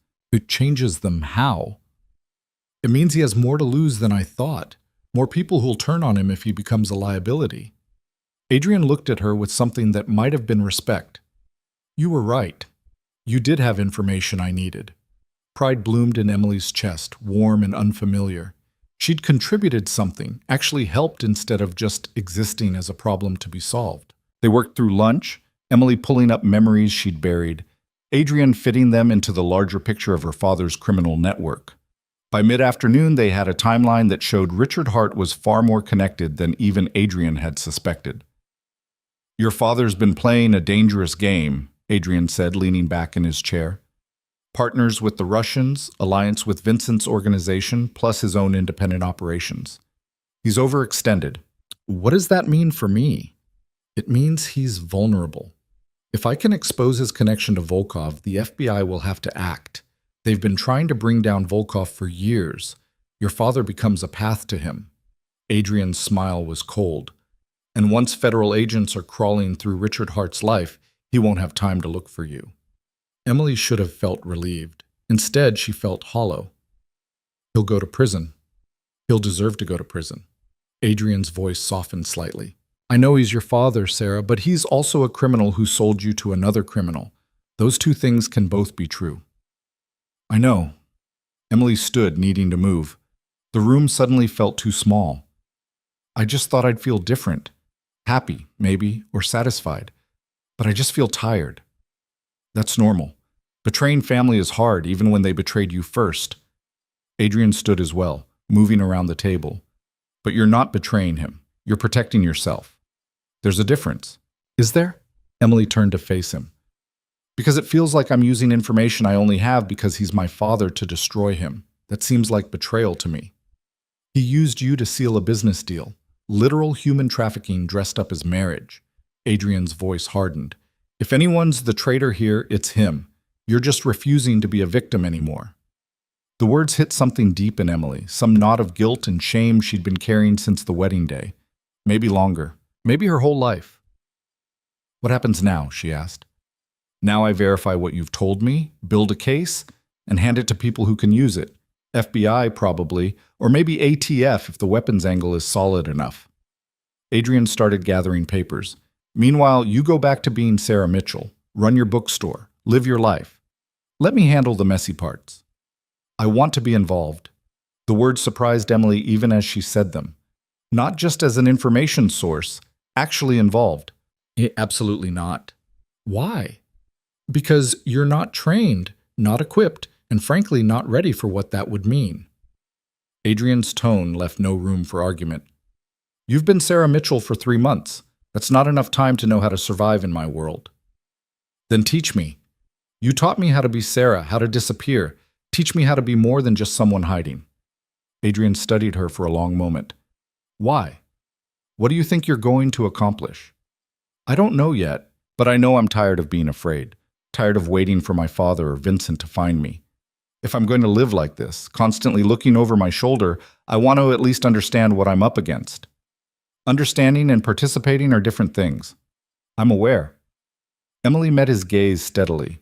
I'm asking anyway. For the first time since she'd met him, Adrian looked genuinely uncertain, like she'd presented a problem he didn't know how to solve. Let me think about it, he said finally. Meanwhile, you have a bookstore to run. My driver will take you back. The dismissal was clear. Emily gathered her things but paused at the door. Thank you for listening. I haven't agreed to anything. I know, but you didn't say no immediately, which for you is basically a yes. She smiled slightly. I'm learning how you work, Adrian. That's what worries me. But there was warmth in his voice, the barest hint of amusement. Go home, Sarah. Be safe. The driver took her back to the bookstore where Marcus was managing the afternoon rush with admirable efficiency. Emily jumped in to help, losing herself in the familiar rhythm of customer service and book recommendations. But her mind kept circling back to the files in Adrian's office, to the network of crime her father had built, to the realization that she'd been living in that world her entire life without fully understanding it. She'd been so focused on escaping that she'd never stopped to think about the damage her father had done, the people he'd hurt, the lives he'd ruined. She'd benefited from that money, lived in luxury built on suffering. That made her complicit, didn't it? The thought sat heavy in her chest through the rest of the day. Dorothy came in around 4, her usual Thursday visit. You look troubled, dear, she said, selecting 3 new mysteries from the display. Just thinking too much. About anything I can help with? Emily smiled despite herself. Unless you know how to stop feeling guilty about things you can't control, probably not. Ah, that. Dorothy's expression turned knowing. I've spent 67 years feeling guilty about things that weren't my fault. Want to know what I learned? Please. Guilt is just fear wearing a different hat. You're not actually sorry about what happened. You're scared of what it means about you. Dorothy patted her hand. Whatever you're carrying, Sarah, it's not as heavy as you think, and you don't have to carry it alone. The kindness broke something in Emily. She blinked back sudden tears, managed a watery smile. Thank you. Any time, dear. Now ring me up before I find more books I don't need. After Dorothy left, Emily stood behind the register and let herself feel it. The guilt, the fear, the weight of everything she'd learned today. Then she took a breath, straightened her shoulders, and let it go. She couldn't change her father, couldn't undo his crimes or take back the years she'd lived in ignorance. But she could choose what happened next, and she was choosing to stop being a victim of circumstances she didn't create. That evening, her phone buzzed with a message from Adrian. Tomorrow, 8 a.m. Bring comfortable clothes and be ready to learn. Emily read it 3 times, then responded with a single word. Ready. She wasn't, not really. But Sarah Mitchell didn't wait until she was ready. She moved forward anyway, one uncertain step at a time, building courage from necessity. That night, Emily slept better than she had in months. The next morning, the same driver picked her up at 7:30. This time they went to a different location, a gym in an industrial part of town that looked too clean to be abandoned but too empty to be operating normally. Inside, Adrian was waiting with a woman Emily had never seen before. Late 30s, athletic build, wearing workout clothes, and an expression that suggested she didn't suffer fools. Sarah Mitchell, meet Diana Chen. She's going to teach you some basic self-defense. Chen like Mrs. Chen? Her daughter, actually. Diana extended a hand. Emily shook it, trying not to wince at the grip's strength. My mother says you're stubborn and smarter than you pretend. That true? I'm working on it. Good. Stubborn I can work with. Diana gestured to the mats in the center of the gym. Adrian tells me you've never had any training. That right? My father said that's what bodyguards were for. Your father was wrong. Diana moved to the mats, motioning for Emily to follow. Rule 1. Nobody can protect you better than you protect yourself. Rule 2. Fighting isn't about being strong, it's about being smart. Rule 3. If you can run, run. If you can't run, make them regret cornering you. For the next 2 hours, Diana put Emily through drills that left her sweating, frustrated, and more aware of her body than she'd ever been. How to break a grip, where to strike if someone grabbed her, how to use momentum instead of strength. Emily was terrible at it. She fell more than she succeeded, couldn't remember the sequences, got winded after 10 minutes, but Diana didn't let her quit. Again, Diana reset her stance. You're thinking too much. Stop thinking. Start reacting. I can't just stop thinking. Yes, you can. Your body knows what to do if you let it. Diana demonstrated the movement again, slower this time. Watch. Hip rotation, not arm strength. Use my momentum against me. Emily tried again, failed again, tried once more. This time she felt it click. The shift of weight, the rotation, the way Diana's own motion helped the technique work. It wasn't perfect, but it was closer. Better, Diana nodded approval. You're learning. Keep practicing. By the end of the session, Emily could barely lift her arms. Every muscle hurt. She felt like she'd been hit by a truck. She also felt powerful. Adrian handed her a water bottle, watching as she collapsed on a bench. You did well. I fell on my face 7 times. 8, actually, but you got up every time. He sat beside her. That's the point. Not being perfect, being persistent. Emily drank half the water bottle in one go. Is this what you meant by teaching me? Self-defense classes? This is part of it.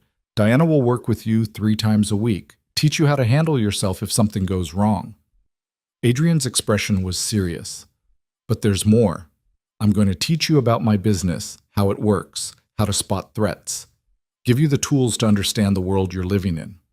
Why? What changed your mind? You did. He looked at her directly. Yesterday, you could have just given me information and gone back to your bookstore. Instead, you asked to be part of this. That takes guts. And despite what you think, you're not useless. You're just untrained. So you're training me. I'm giving you options. What you do with them is up to you. Adrian stood, extending a hand to help her up. Diana will see you Monday, Wednesday, and Friday mornings. The rest of the time, you're with me, learning how to see patterns, read people, understand leverage. Emily took his hand, let him pull her to her feet. This is really happening. Only if you want it to. His grip was firm, steady. But once we start, there's no going back. You'll know things that can't be unknown. Understand? Emily thought about the quiet life she could have. Just Sarah Mitchell, bookseller, living in peaceful anonymity. Safe and small and unremarkable. Then she thought about being more. Being someone who could protect herself, who understood the shadows she'd been living in her whole life. I understand. Emily squeezed his hand once before letting go. When do we start? We already have. Adrian smiled, and for the first time it looked genuine. Welcome to the deep end, Sarah. Try not to drown. 2 months of training turned Emily into someone she barely recognized. Not physically, though Diana's sessions had given her muscle definition she'd never had before. The change was deeper, in the way she moved through the world. She noticed things now, exit routes, people watching too long, the weight of someone following half a block behind. Adrian called it situational awareness. Emily called it exhausting, but it kept her alive. She was leaving the bookstore on a Tuesday evening when she spotted him. A man across the street pretending to look at his phone but watching her storefront. Not one of Adrian's people. She knew all of them by now. This was someone new. Emily pulled out her phone, keeping her movements casual as she texted Adrian. Watcher. East side across from store, gray jacket, jeans. His response came within seconds. Stay inside. Colin's 2 minutes out. But Emily had already noticed something else. A second man moving up the sidewalk from the south. Third one getting out of a car at the corner. They were coordinating, positioning themselves. This wasn't surveillance. This was a grab. Emily's training kicked in before the fear could. She locked the front door from inside, moved to the back room where the emergency exit led to the alley. Her hand was on the panic button Adrian had given her when the front window exploded. Glass shattered across the bookstore floor. The first man came through, moving fast, a gun already in his hand. Don't run, Emily. Your father just wants to talk. So much for being Sarah Mitchell. Emily hit the panic button and ran for the back exit. Behind her, she heard more glass breaking, multiple footsteps. They weren't being subtle anymore. The alley was dark, lit only by a single streetlight 50 feet away. Emily sprinted toward it, her breath coming in harsh gasps. Behind her, the back door slammed open. There! A gunshot cracked through the air. The brick wall beside Emily's head exploded into dust. She ducked, stumbled, caught herself on a dumpster and kept running. Diana's voice echoed in her head. If you can run, run! Emily ran. She made it to the street, saw headlights approaching fast. For one terrible second, she thought it was them, thought they'd cut her off. Then the car screeched to a stop and Adrian was there, door open, yelling, "Get in!" Emily dove into the passenger seat. Adrian was already moving before she'd closed the door, tires screaming as he took the corner too fast. In the rearview mirror, Emily saw her pursuers scrambling back to their own vehicles. How many? Adrian's voice was calm, controlled, completely at odds with the way he was driving. 3, maybe 4. They knew my real name. Emily's hands were shaking. She pressed them against her thighs, trying to stop it. They came for Emily, not Sarah. I know. Adrian took another turn, then another, weaving through side streets with the kind of precision that said he'd planned for this. Your father made his move, bigger than I expected. Where are we going? Somewhere safe. Hold on. He accelerated through an intersection just as the light turned red, cutting off their pursuers. 2 more turns and they were on the highway, heading north out of the city. Emily finally looked at Adrian. He was wearing the same cold expression she'd seen that first day in the car, the one that reminded her exactly who she'd climbed in with. Dangerous. Capable. Someone who knew how to survive in a world that had just crashed back into her life with bullets and broken glass. My bookstore, she said quietly. I'll have people secure it. We'll deal with the damage later. He glanced at her. You're okay. That's what matters. I don't feel okay. I feel like an idiot for thinking 3 months was enough time for them to forget about me. They didn't forget. Your father was just waiting for the right moment. Adrian's jaw tightened. I should have seen this coming. Should have had more people on you. You had Colin. He was 2 minutes away. That's not your fault. He should have been 30 seconds away. Adrian's voice went hard. This is on me. They drove in silence for another 20 minutes. The city fell away behind them, replaced by trees and darkness. Finally, Adrian turned onto a private road that wound through dense forest. At the end, hidden behind a wall of pines, stood a house Emily had seen once before. His house. The place where all this had started. Mrs. Chen met them at the door, took one look at Emily's face, and immediately pulled her into a hug. Thank goodness. We were so worried. She stepped back, examining Emily for injuries. Are you hurt? No. Scared, but not hurt. Emily managed a shaky smile. Your daughter's training paid off. I ran instead of freezing. Good girl. Mrs. Chen looked at Adrian. Colin called. He has 3 of them in custody. The 4th got away. Names? He's working on it, but they're not local talent. Professionals, probably brought in from out of state. Adrian nodded grimly. My office, 30 minutes. Get Sarah settled first. Mrs. Chen led Emily upstairs to the same guest room she'd stayed in months ago. It felt like returning to a previous life, one where she'd been scared and small and completely dependent on Adrian's protection. She'd changed since then.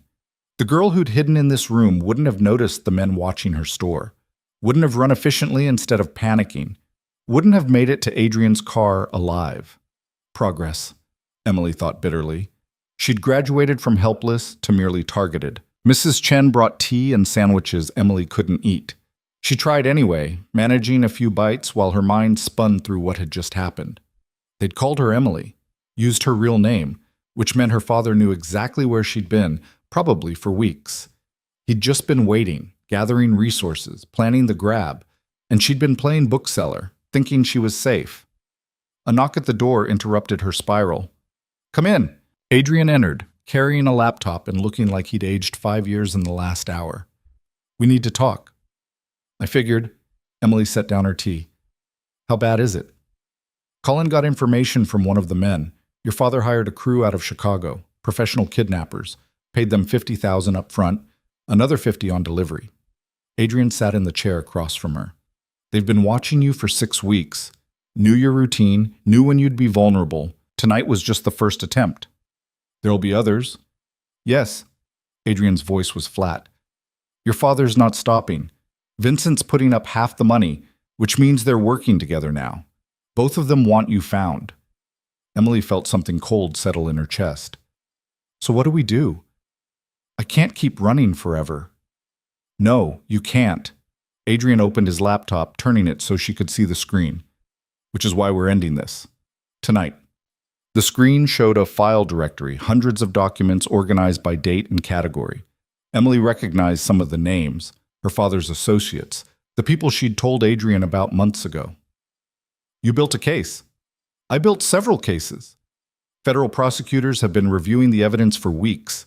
Your father's connection to Sergei Volkov, the weapons trafficking, money laundering through his real estate holdings. Adrian pulled up another file. And Vincent's involvement in several murders, including 2 federal witnesses. The FBI has been waiting for the right moment to move. And tonight is that moment? Tonight, your father sent armed men to kidnap you. That's conspiracy to commit kidnapping, assault with a deadly weapon, and about 6 other felonies. Adrian's smile was sharp, dangerous. More importantly, it gave me leverage. I made a call while you were up here. Federal agents are executing search warrants on your father's properties as we speak. Emily stared at him. You're turning him in. I'm giving the FBI everything they need to dismantle his entire organization. Your father, Vincent, Volkov, they all go down together. He closed the laptop. By morning, Richard Hart will be in federal custody, and you'll be free. The word should have felt like victory. Instead, Emily felt numb. He's still my father. I know. Adrian's voice softened. But he stopped being your father when he sold you to Vincent. What he is now is a criminal who endangered you, and criminals face consequences. What about me? Won't I have to testify or something? No. The evidence stands without your involvement. You're a victim, not a witness. The prosecutors know you exist, but they don't need you for their case. Adrian leaned forward. You can stay Sarah Mitchell. Live your life. Your father won't be able to touch you from prison. Emily stood, needing to move. She went to the window, looking out at grounds lit by security lights. Out there, federal agents were tearing apart her father's empire. The house she'd grown up in was probably being searched right now, everything she'd left behind cataloged as evidence. What happens to my mother? She'll be questioned, but unless she was directly involved in your father's criminal activities, she won't be charged. Adrian joined her at the window. She'll probably divorce him, try to salvage what she can from the assets that aren't seized. She won't. Emily's voice was quiet. She'll stand by him. That's what she does. Stand by Richard Hart no matter what, because leaving would mean admitting she made a mistake marrying him. Then that's her choice. Adrian's hand settled on her shoulder, warm and grounding. You made yours when you ran. You don't owe her your safety. Emily turned to face him. What happens to us? The question hung between them. Us. When had there become an us? Adrian's expression shifted, something uncertain crossing his face. What do you want to happen? I don't know. Emily was surprised to find it was true. 6 months ago, I climbed into your car desperate and terrified. You gave me a place to hide, an identity to wear, protection I didn't deserve. But I don't know what we are now. Employer and employee? Allies? Something else? Something else. Adrian's voice was rough. I didn't plan on this. On you. You were supposed to be a problem I solved, leverage against your father, but you became... He stopped, searching for words. Real. You became real to me. As Emily or as Sarah? As both. As whoever you actually are under all the names and identities. His hand moved from her shoulder to her face, gentle despite the calluses. I know you, Sarah.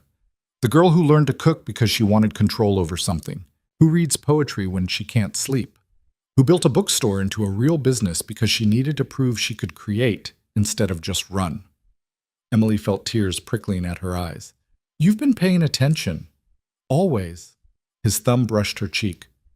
You think I visit that bookstore every week for the mediocre coffee? Despite everything, Emily laughed. The coffee is excellent and you know it. It's adequate at best. Adrian smiled and it transformed his face. Made him look younger, less burdened.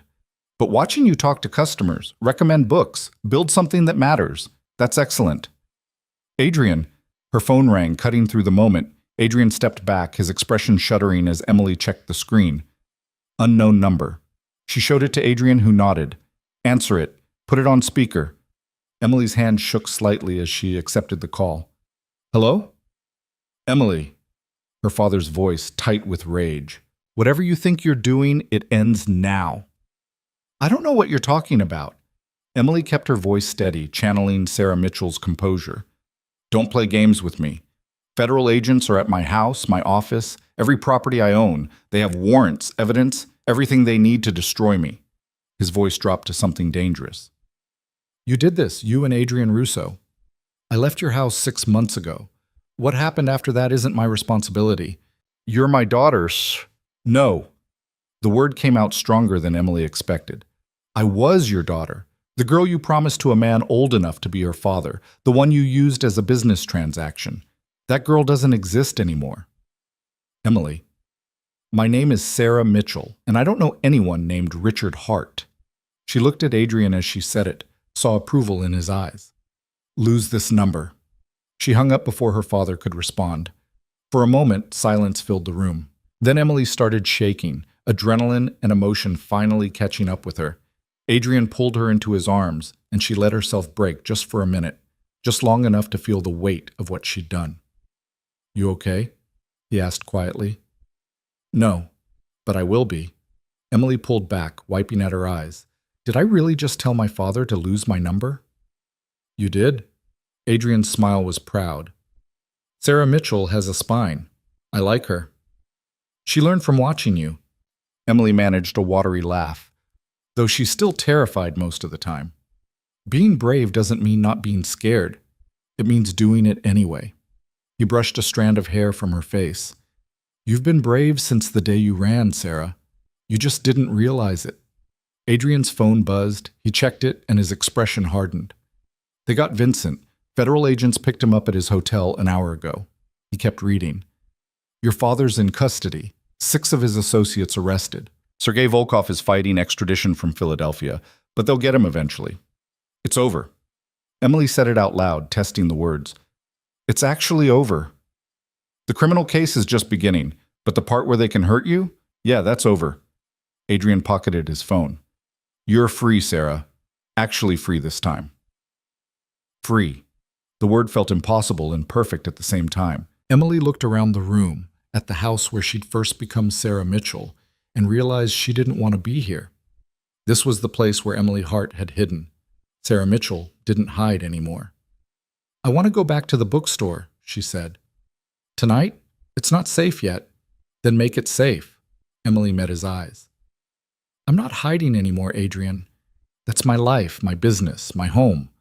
I want to go back to it. For a moment, she thought he'd argue. Then he nodded. Give me 2 hours to secure the area. Then we'll go back together. Those 2 hours felt endless. Emily showered, changed into clothes Mrs. Chen brought her, tried not to think about the fact that her father was in federal custody because of information she'd provided, tried not to feel guilty about feeling relieved. Mrs. Chen found her in the kitchen around midnight, staring at coffee she wasn't drinking. You know, when I first met you, I thought you were the saddest thing I'd ever seen. Mrs. Chen sat beside her, this tiny girl in a wedding dress, scared of her own shadow. I was pathetic. You were trapped. There's a difference.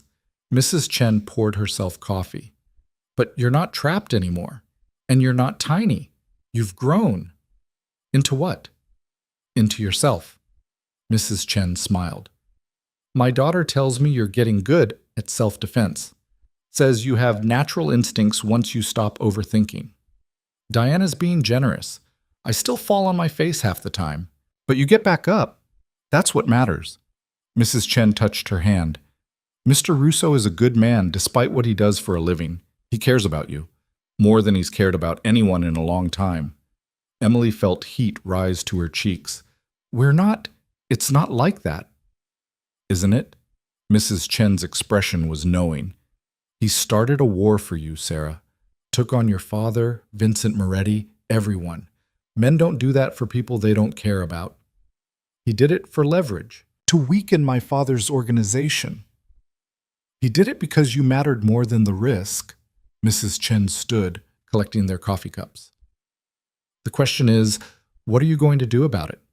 She left before Emily could formulate an answer. Adrian appeared an hour later, dressed in dark clothes that made him look like he was going to war. Ready? As I'll ever be. They drove back to the city in silence, but it was comfortable now. Companionable. Emily watched the city lights get brighter as they approached and felt something settle in her chest. Relief, maybe.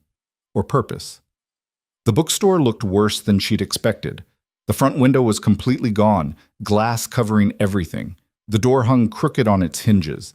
Inside, books were scattered across the floor, shelves knocked over in the chaos. But it was still standing. Emily walked through the destruction, picking up books, assessing the damage. Fixable. All of it was fixable. I'll have people here tomorrow, Adrian said from the doorway. New window, new door, whatever you need. Thank you. Emily set down a water-damaged poetry collection. For everything, not just tonight, but all of it. You didn't have to help me, but you did. You climbed into my car asking for help. What kind of man would I be if I'd turned you away? The kind most people are. Emily moved closer to him, stepping over broken glass. You gave me a life, Adrian. A real one. That's not something I can repay. I don't want repayment. His voice was rough. I want... The moment stretched between them, charged with everything they hadn't said over the past 6 months. Emily could feel her heart racing, could see the same uncertainty in Adrian's eyes that she felt in her chest. She'd spent her whole life waiting for someone to make decisions for her. Waiting to be told what to do, who to be, how to live. She was done waiting. Emily closed the distance between them and kissed him. For half a second, Adrian froze, surprised. Then his arms came around her, pulling her closer, and he was kissing her back like she was oxygen and he'd been drowning. It wasn't smooth or perfect. Their noses bumped, Emily's hands didn't know where to go, and they were standing in a destroyed bookstore surrounded by broken glass. But it was real, honest. The first thing in Emily's life that was entirely her choice. When they finally broke apart, both breathing hard, Adrian rested his forehead against hers. That was unexpected. Was it? Emily's voice shook slightly. Mrs. Chen said you started a war for me. Mrs. Chen talks too much. But he was smiling, though she's not wrong. Why did you? Really? Emily needed to hear it. Not the strategic reasons or the leverage. Why did you care what happened to me? Adrian was quiet for a long moment. When he spoke, his voice was quieter than she'd ever heard it. Because you reminded me that there are still things worth protecting in this world. People worth fighting for. His hand cupped her face. I've spent 10 years in this business, Sarah.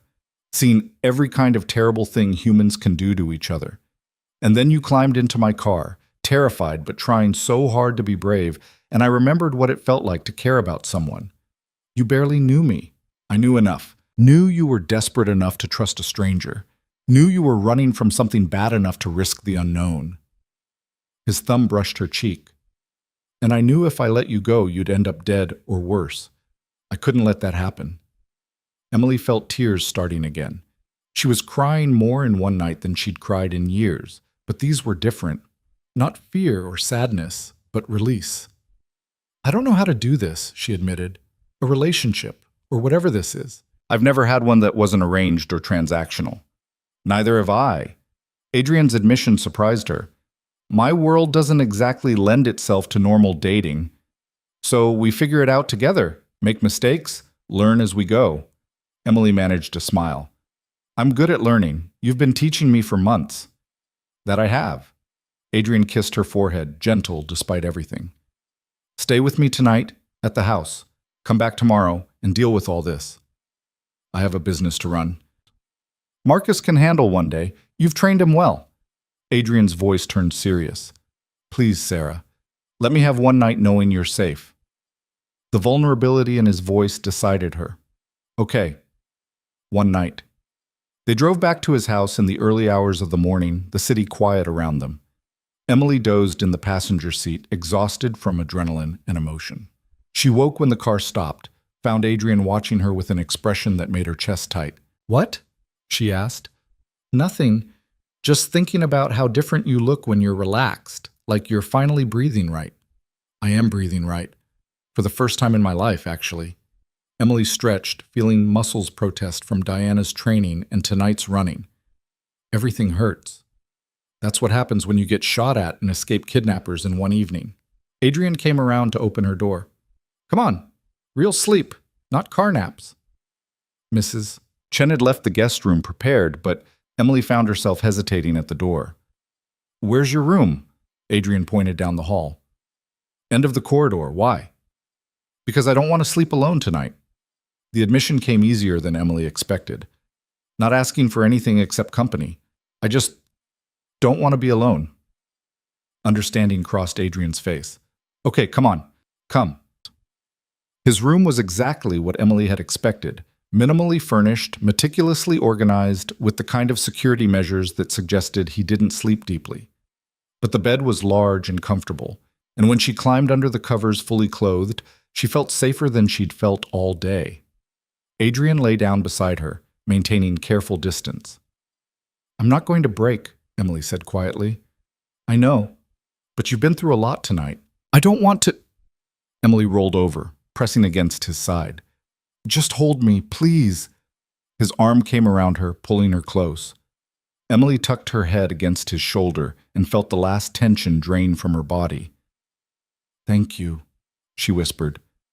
For what? For seeing me. For giving me a chance to become someone worth being.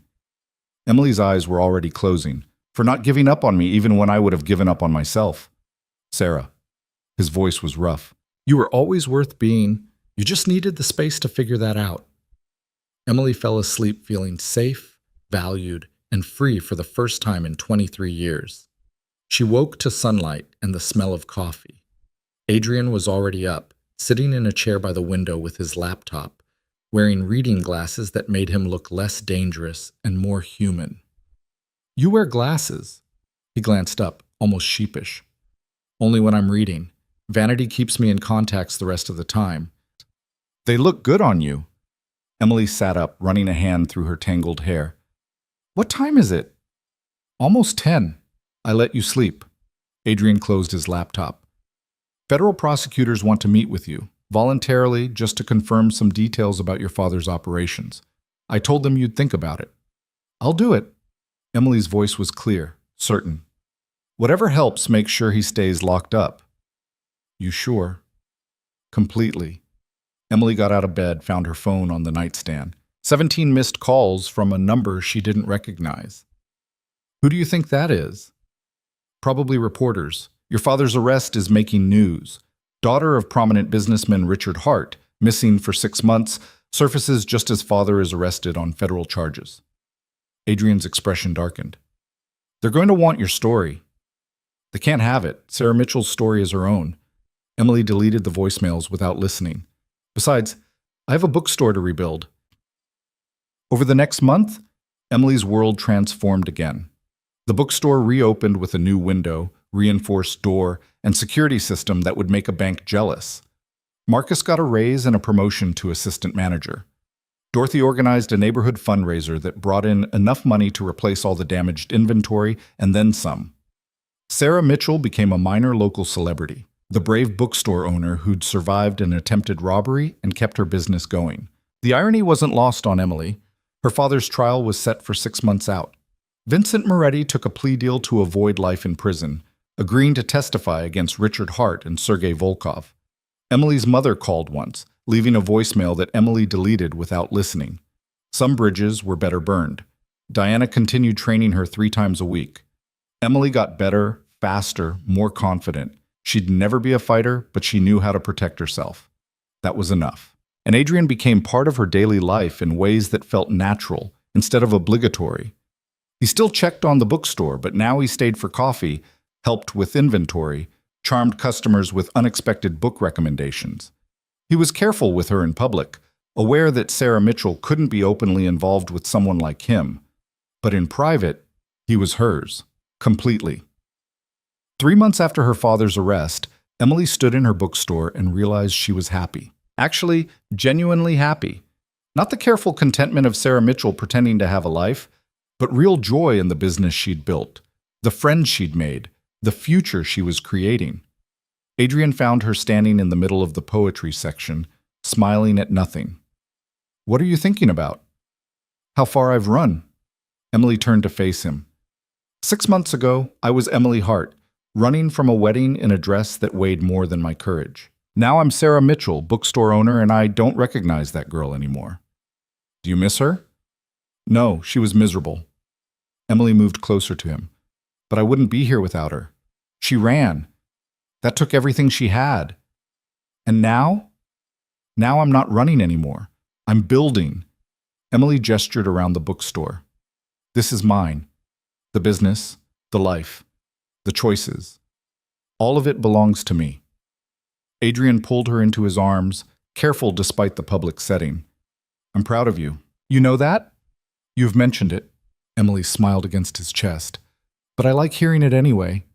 Then I'll keep saying it. He kissed the top of her head. You've become exactly who you were supposed to be. Someone strong, independent, capable. Sarah Mitchell is real because you made her real. We made her real. Emily looked up at him. I couldn't have done this alone. Maybe not, but you did the hard part. You chose to run, chose to change, chose to become someone new. Adrian's voice was soft. I just gave you the space to do it. Marcus called from the register, needing help with a customer. Emily reluctantly pulled away from Adrian, returning to the work she loved. That evening, after closing, Adrian took her to the roof of a building he owned downtown. The city spread out below them, lights twinkling like stars. I come here sometimes, he said, when I need perspective. Reminds me the world is bigger than the problems I'm dealing with. It's beautiful. Emily moved to the edge, looking down at the streets where she'd built her life. I can see the bookstore from here, that tiny light on the corner. Your empire. Adrian stood beside her, small but mighty. Speaking of empire, what happens to yours, now that my father's organization is dismantled and Vincent's locked up? Emily had wondered, but never asked. What do you do with all that power? Honestly? I'm thinking about going legitimate. The restaurants and nightclubs I own, they actually make money without the illegal side. Maybe focus on that. He looked at her. Build something legal, something that doesn't involve looking over my shoulder constantly. Because of me? Because of us. Adrian took her hand. I'm tired of living in the shadows, Sarah. I want a life where I can take you to dinner without worrying who's watching, where we can build something together that isn't secret. Emily's heart raced. What are you saying? I'm saying I want a future. With you. If you want that too. Adrian turned to face her fully. I know it's complicated. I know my past doesn't just disappear, but I'm willing to try if you are. Emily looked at the man who'd saved her, protected her, helped her become someone worth being. He wasn't perfect. He'd done things she probably didn't want to know about, lived in ways that would never be entirely clean. But he'd chosen her, fought for her, believed in her when she couldn't believe in herself. I want that too, she said quietly. A future. Together. Building something real. Adrian's smile was genuine, reaching his eyes in a way she rarely saw. Then let's build it. You and me, Sarah Mitchell. You and me, Adrian Russo. Emily kissed him, tasting possibility and hope. Partners. Partners. He agreed against her lips. In everything. 6 months later, Emily stood in her expanded bookstore. She'd taken over the space next door, doubled her inventory, hired 2 more employees, and watched Adrian talk to a customer about historical fiction. He was good at it, surprisingly. Knew the books, understood what people wanted. He'd been spending more time at the bookstore lately, claiming he needed to understand her business if they were going to be partners. Emily suspected he just liked being around her. The feeling was mutual. Her phone buzzed with the text from Diana. Training at 6 tomorrow. Don't be late. Emily smiled. She'd gotten good enough that Diana had started teaching her advanced techniques, the kind reserved for serious students. It felt like respect, hard-earned and genuine. Dorothy came in around 4, her usual time, and headed straight for the mystery section. She'd become a fixture, practically furniture at this point. Some days Emily wondered if Dorothy had anywhere else to be, but she never asked. Everyone needed a place where they belonged. That's what the bookstore had become, not just a business, but a community. A place where people felt safe, welcome, seen. Emily had built that, one recommendation and smile at a time. Marcus appeared at her elbow. "Boss, there's a reporter outside asking about Richard Hart. Want me to tell them to leave?" Emily glanced out the window. A young woman with a press badge and a camera operator waited on the sidewalk. "I'll handle it." Emily walked outside, Adrian following at a discreet distance. "Can I help you?" "Sarah Mitchell? I'm writing a follow-up piece on the Richard Hart case. Is it true you're his daughter?" Emily had prepared for this question, knew it would come eventually. "I don't have a father. I have a bookstore, a business I built from nothing, and a life that's entirely my own." She smiled politely. "If you're looking for Emily Hart, she doesn't exist anymore. Now, if you'll excuse me, I have customers to help." She went back inside, leaving the reporter on the sidewalk looking disappointed. Adrian was grinning when she returned. That was perfect. "I've had practice being someone else. Might as well use it." Emily checked the register, confirmed Marcus had everything under control. "Dinner tonight, your place or mine?" "Yours. I'll cook." Adrian moved closer, voice dropping. "And maybe stay over if you're amenable." "Very amenable." Emily's smile was private, just for him. "You know I love your cooking." "Among other things, I hope." "Among many things." Emily kissed him quickly, aware they were in public but not caring as much as she used to. "Now go pretend to browse so Marcus doesn't realize his boss is making out with customers during business hours." "I'm a very important customer. I've spent thousands here." "You've bought books you don't read and coffee you claim is mediocre. That's not the same as being important." But Emily was smiling as she said it. That night in her apartment above the bookstore, Emily cooked dinner with Adrian while music played from her phone. They moved around each other easily, comfortable in the small space. He chopped vegetables while she managed the stove, their conversation flowing from bookstore gossip to his plans for converting one of his nightclubs into a jazz venue. It was domestic and normal, and everything Emily had never thought she'd have. After dinner, they sat on her small balcony, sharing wine and watching the neighborhood settle into evening. Below them, the bookstore's lights were off, the closed sign visible from above. "Do you ever regret it?" Adrian asked quietly. "Giving up your old life, your family, your name, everything you knew?" Emily thought about it honestly. "Sometimes I wonder what would have happened if I'd gone through with the wedding, if I'd married Vincent, lived that life." She sipped her wine. "But then I remember who I was, invisible, scared, voiceless, and I know I made the right choice. Even though it was hard? Especially because it was hard." Emily leaned against him. "Easy choices don't change you. Hard ones do, and I like who I've become." Sarah Mitchell, bookstore owner and occasional badass. "Occasional?" Emily raised an eyebrow. "I took down 2 guys in training last week. Diana said I'm getting scary good. My apologies, full-time badass." Adrian kissed her temple. "Though you're still terrible at poker." "That's because you cheat." "I don't cheat. I'm just better at reading people than you are." They argued about it playfully, the way couples do when the argument doesn't matter, when it's just an excuse to be close. Eventually they went inside to Emily's bedroom with its mismatched furniture and shelves overflowing with books. Later, in the darkness, Adrian's voice found her. "I love you." The words hung in the air, simple and terrifying and perfect. Emily had spent 23 years hearing people tell her what she should be, what they needed from her, how she failed to meet expectations. But no one had ever said they loved her. Not like this. Not as a choice instead of an obligation. "I love you too," she whispered back. "The you who started a war for me. The you who believed I could be more than a victim. The you who sees me as Sarah, not Emily's ghost. You were never a ghost. You were always real. You just needed permission to exist." Adrian pulled her closer. "I'm glad you found it." "I'm glad I found you." Emily closed her eyes, feeling safe and loved and free. "Even if I did technically break into your car to do it. Best break-in of my life." She could hear the smile in his voice. Changed everything. It had changed everything. One desperate choice in a church corridor had led to this. A life Emily had built with her own hands. A love she'd chosen instead of accepted. A future that belonged entirely to her. Emily Hart had died the day she ran from that wedding.